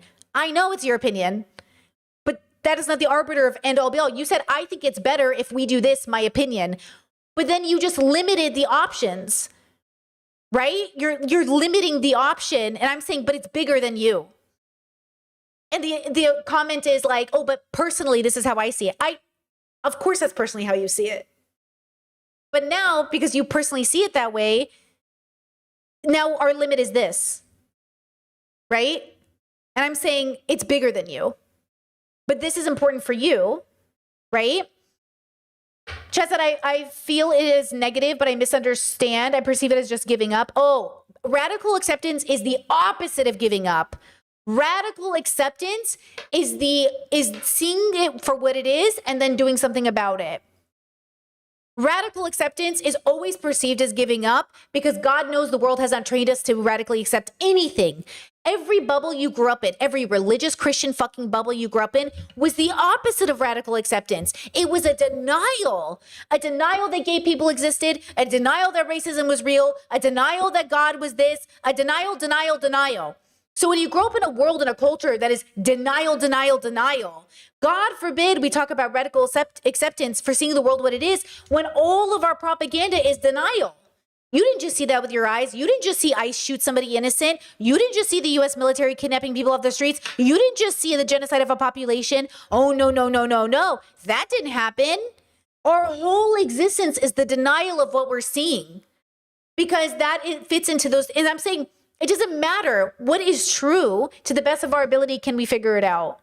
And then radical acceptance allows you to accept that we're flawed, accept that we can't always know, and accept that we should still do something about it. It's accepting things for what they were, right? Chat says, at first I thought it was nihilism, but it's the opposite, isn't it? Wow, cool. It is the opposite. It's like, nihilism is we're on a floating rock in space and nothing matters. Radical acceptance is like the realization of it's not about me. Nihilism is ego-driven. I. Okay? And I'm saying radical acceptance is about understanding. It's about a relationship. It's about really embodying a belief and saying, oh, okay, yeah, I'm so sorry I didn't see it before. Let's move forward from this point. It's about really understanding, you know? Just as radical acceptance is like turning on the lights in your room you haven't cleaned in months, and now you can see how dirty it really is and what needs to be cleaned the most. Exactly. Yeah. Radical acceptance helps us better progress. We have to know what is and accept it in order to move forward and do better most effectively. Absolutely. Chat says, wait, so there are people living their life pretending real problems do not exist? Oh, girl, about 8 billion of them. Yes, ma'am. Billions of people. Billions of people. Billions of people. Billions of people. Yeah. All day, every day. All day, every day. Yeah, absolutely. Chat says, were you nihilistic at 4? So when I was like working through the levels, we would call it 2 nihilism versus 4 nihilism, but I think it confuses people. 2 nihilists, again, the levels are about the difference between centering your existence on the earth and centering it on bigger than the earth. So most people think the earth is everything. Like they think this is the only thing that is real. Even if you have a guy who loves space, he doesn't really understand that it's real. He thinks humans are separate from nature. And I'm saying we are nature experiencing itself. So if you live on a planet of 8 billion people and they think they're separate from nature, then there's this idea that we're transcending nature. Level 4 is the realization of like radical acceptance of like the world. You know, when you have the realization that your parents were abusive and you're like, oh my God, I was abused. And it's like, whoa. And then you have to radically accept that you were abused. Okay, now imagine doing that for everything in existence, not just planet Earth. So 2 nihilists will be like, oh man, dude, are we just like a floating rock in space, bro? Is there like nothing? Oh my God, is there nothing? And I'm saying, no, there's not nothing. There's all of this. There's all of a lot of something. No, there's no nothing. There's all of this. Okay? So you're accepting that there's no inherent meaning to existence, meaning no God, no script. But if there's a God, it's going to make sense that he belongs in the framework of the world we exist in, versus the concept of God now is that he exists outside of our frameworks. You know what I'm saying? And I'm saying, who could have created an idea of a God better than a human brain? Okay? So it's that realization of like, oh, we are the way that we are because this is like, we have no free will. There is no choice. There's only the illusion of choice based off where you are in your life. Like Emma had no choice in choosing Graham Plattner. She made the choice that she thought she could make with her brain. And I'm saying, let's see if she can make a different choice now if she learns and has the realization. But she didn't have the realization because now she's making an argumentation for secret Nazis living in their home. So she didn't learn the lesson. She didn't get it. She doesn't know why she picked Graham Plattner. She doesn't understand why she defended him. She's not actually getting it. So yes, she's apologizing and that's good, but she doesn't actually get it, why it was wrong. Because then she came into this interview. So we can know things, but the embodiedness is what's missing, you know? Okay, let me scroll up. I bet I missed a lot of good comments, okay? Let me see. Yeah, my parents, to start, just look in your everyday environment. Are you saying, I don't know if this is what you're saying, Chatter, because I'm just saying it, but let me just tell you this. Your everyday environment starts to look really normal. You ever go to somebody else's house and you're like, oh, other people live different than me? If you're in your house every day and your parents are doing stuff and this looks normal to you, and then you travel and you go, oh my God, wait, the world does it different. And then instead of looking at the world that does it different and judging, you go, wait, can I live like this too? Now, it gives you an opportunity to say, wait, can we do this better? When I learned about informed consent, I was like, wait, can I just ask in an informed way and people aren't going to get mad at me? Can I talk about whether or not you have an STI and people won't get mad at me? Can I have a conversation about condoms and birth control and this is normal? Can I ask about your former partners? You know what I'm saying? Yeah, chat says exactly. Chat says knowing doesn't equal understanding. Exactly. And a lot of us are trained to know things. We're not trained to understand. We're not trained to really, guys, I can't tell you the cringiest conversations I used to have with people in the past because I wasn't getting it. I was getting it, but I wasn't getting it. I can't even, it haunts me. It haunts me. Sometimes I wake up in the middle of the night. I'm like, I can't believe I had that conversation with somebody. And it's because it wasn't clicking. It wasn't clicking. And that's what I say. Like if I had the free will, you'd think it would have clicked. But I obviously had to go through a journey. So this is why we wait for people. And we also don't wait for people. If people are going through a journey, we wait because they might not get it. And their whole lifetime, they might not get it. You can have hope. I always do. But that doesn't mean you have to give them your time or your effort or your defense, right? It just means you have to wait and see what they'll do with this information. And if they change, great. And if they don't, okay.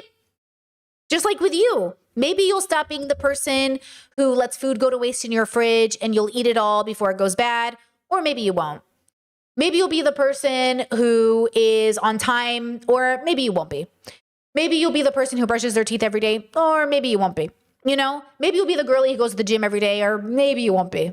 I don't know. And we'll never know because wanting it isn't enough. You can't just want it, right? It has to be something more than that. Chess says enlightenment isn't the goal, or is it squares and circles thing where enlightenment is joy, but joy isn't enlightenment? Look, before enlightenment, you chop wood and carry water. After enlightenment, you chop wood and carry water. Enlightenment is a framework we've created to express an experience. But it's not like, oh, I hit it, so now I get to live, my life is going to be different. Your life is different in the sense that you have a different relationship with chopping wood and carrying water. But the goal is not to be enlightened, because if your goal is to be enlightened, it makes enlightenment sound like it's like my goal is $100,000 in the bank. Like, it's not a game of Monopoly. It's a game of discovery. You can't guarantee the discovery. You can only make the effort to know, but it's not an ego thing. Because if enlightenment was about ego, it wouldn't be called enlightenment. It's about humility and wisdom, and it's a journey, and you might get there or you might not. And then you die, you know? Let me scroll up in case I missed something. Chat says, let me see. I have a question. When you talk about the levels, I feel as though I've gone through all of it, but I don't know if it is because I can't understand what you're saying, or is it because I have actually gone through it? You haven't. You know, listen, I can tell based off of your comment sections, usually where you guys are at on the journey, because with peace and love, your comments are telling. You guys are on a different journey. You're still experiencing so much of the grieving process. Didn't you just tell me the other day about your family going through a grieving process about watching FIFA? Girl, you're in it right now. You haven't gone through the levels, and that's okay because you're busy doing your journey. Don't rush it. Go through the process. You know what I mean? Go through the process. Let yourself feel it. It's real. It's a process. And the goal is not to be a 5.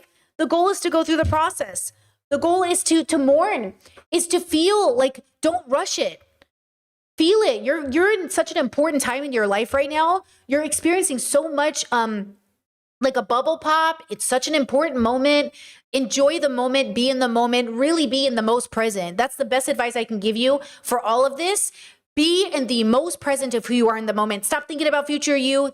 They already exist. You've already died. Okay? Listen, you've already died. You've already lived your life. You've already been an old person. Cancer already got you. A car already hit you. Everything's already happened. Okay? The goal is to live in the most present, because everything that will be, and everything that was has been. Okay? And that's what it is. And when you live in the most present all of the time, to the best of your ability, when you can, this is why meditation helps, then you get to experience not the fear of where am I going, but the enjoyment of where I am. Where is the I that is in this very moment? Every breath you take, every move you make. You know what I mean? You have to live in the most present. So the other day, as I was in bed with my partner, and we were holding each other, and we're looking at Indiana, we in the most present moment of our life, we're so grateful for the fact that the other existed, for the fact that we had this time with this beautiful animal, and all we can do is continue living in the most present of how special this family we've built is, and how important and intimate it is to know that one day we will all die. But for now, we are not dead, and so we will live. And that's what it's about. We're not going to die tomorrow, hopefully, but we might. So for today, for right now, while I'm alive, I will hold them and love them and kiss them. And I will hope for another day. And that's what we're doing. And that's why I say, like, the more introspective you become, I really think the more loving you become. I really think the more compassionate you become. And the less bullshit comes out of your mouth. Like, I don't care if you're a secret Nazi at home. Oh, girly, where can love be if Nazism is there? What did Bell Hooks say? How can there be love if there is abuse? We think we know what love is because we experience this thing. And I think that's so fair. And that's a version of love, maybe. But the purest version of love, I think, is a version of radical acceptance. You know? I really think it's a really deep, profound version of radical acceptance. You know, to mourn well, to live well, and to love well. We have to add mourning into this. So I know you're going through it right now. Mourn well. It will liberate you so significantly, I cannot tell you. If you can mourn well, you will experience a feeling of joy that I think we all deserve to feel. I really believe that. Yeah. Okay. With that said, I actually think I'm out of spoons. But you know what? That was a great segment to end on because I think it's just so important. I just want you to have so much hope for the world by experiencing a radical acceptance that will liberate you so you can help liberate the world. Because girlies, you're not going to help anybody if you're drowning, you know? And rely on your community. We didn't get here alone. Okay? I am who I am. I am who I am because of my community. I am who I am because of you. I am who I am because of every single person I've ever met in my whole life. I did not do this alone. I will never do anything alone. No matter how alone you feel in the world, we never do anything alone. No, not our successes or our failures. It's never your fault. It is always your responsibility. Okay, we are all responsible for the world as it is. Okay, the world is a reflection of us as a whole. Our lives are a reflection of us as a whole. And your life is, it's really your creation, but it's also a group project. Okay, so don't beat yourself up if you feel like you're showing up every day and the rest of your classmates aren't showing up every day, because that's definitely how some of it is happening right now. Okay, all right. I'll be back tomorrow. We can have more discussions about this. I would love to. I have a philosophy video for tomorrow. That'll be good as well. I'm sorry that I'm losing my spoons already, but you know, it's been a crazy 3 days. Okay. Be kind to yourselves. I think that's really, really important. I'm not just saying that because it sounds like a good outro. You must be kind to yourself. It is a moral obligation you must have. I believe you should put it in your values list. You must be kind and compassionate to yourself. Compassion to suffer with. You must. So it is a reflection of everything you do with everything that you are. You are kind and compassionate, okay?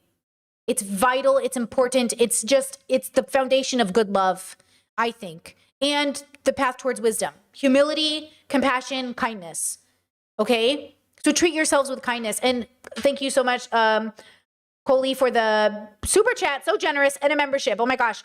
For being misunderstood, I tried to give some memberships, but couldn't find it. Thank you so much. I appreciate that. You're so sweet. Thank you. Thank you so much. Okay, girls, that's it. We're going to end it. I'll see you tomorrow. Okay? Drink your water, sleep well, and stay safe. Okay, bye.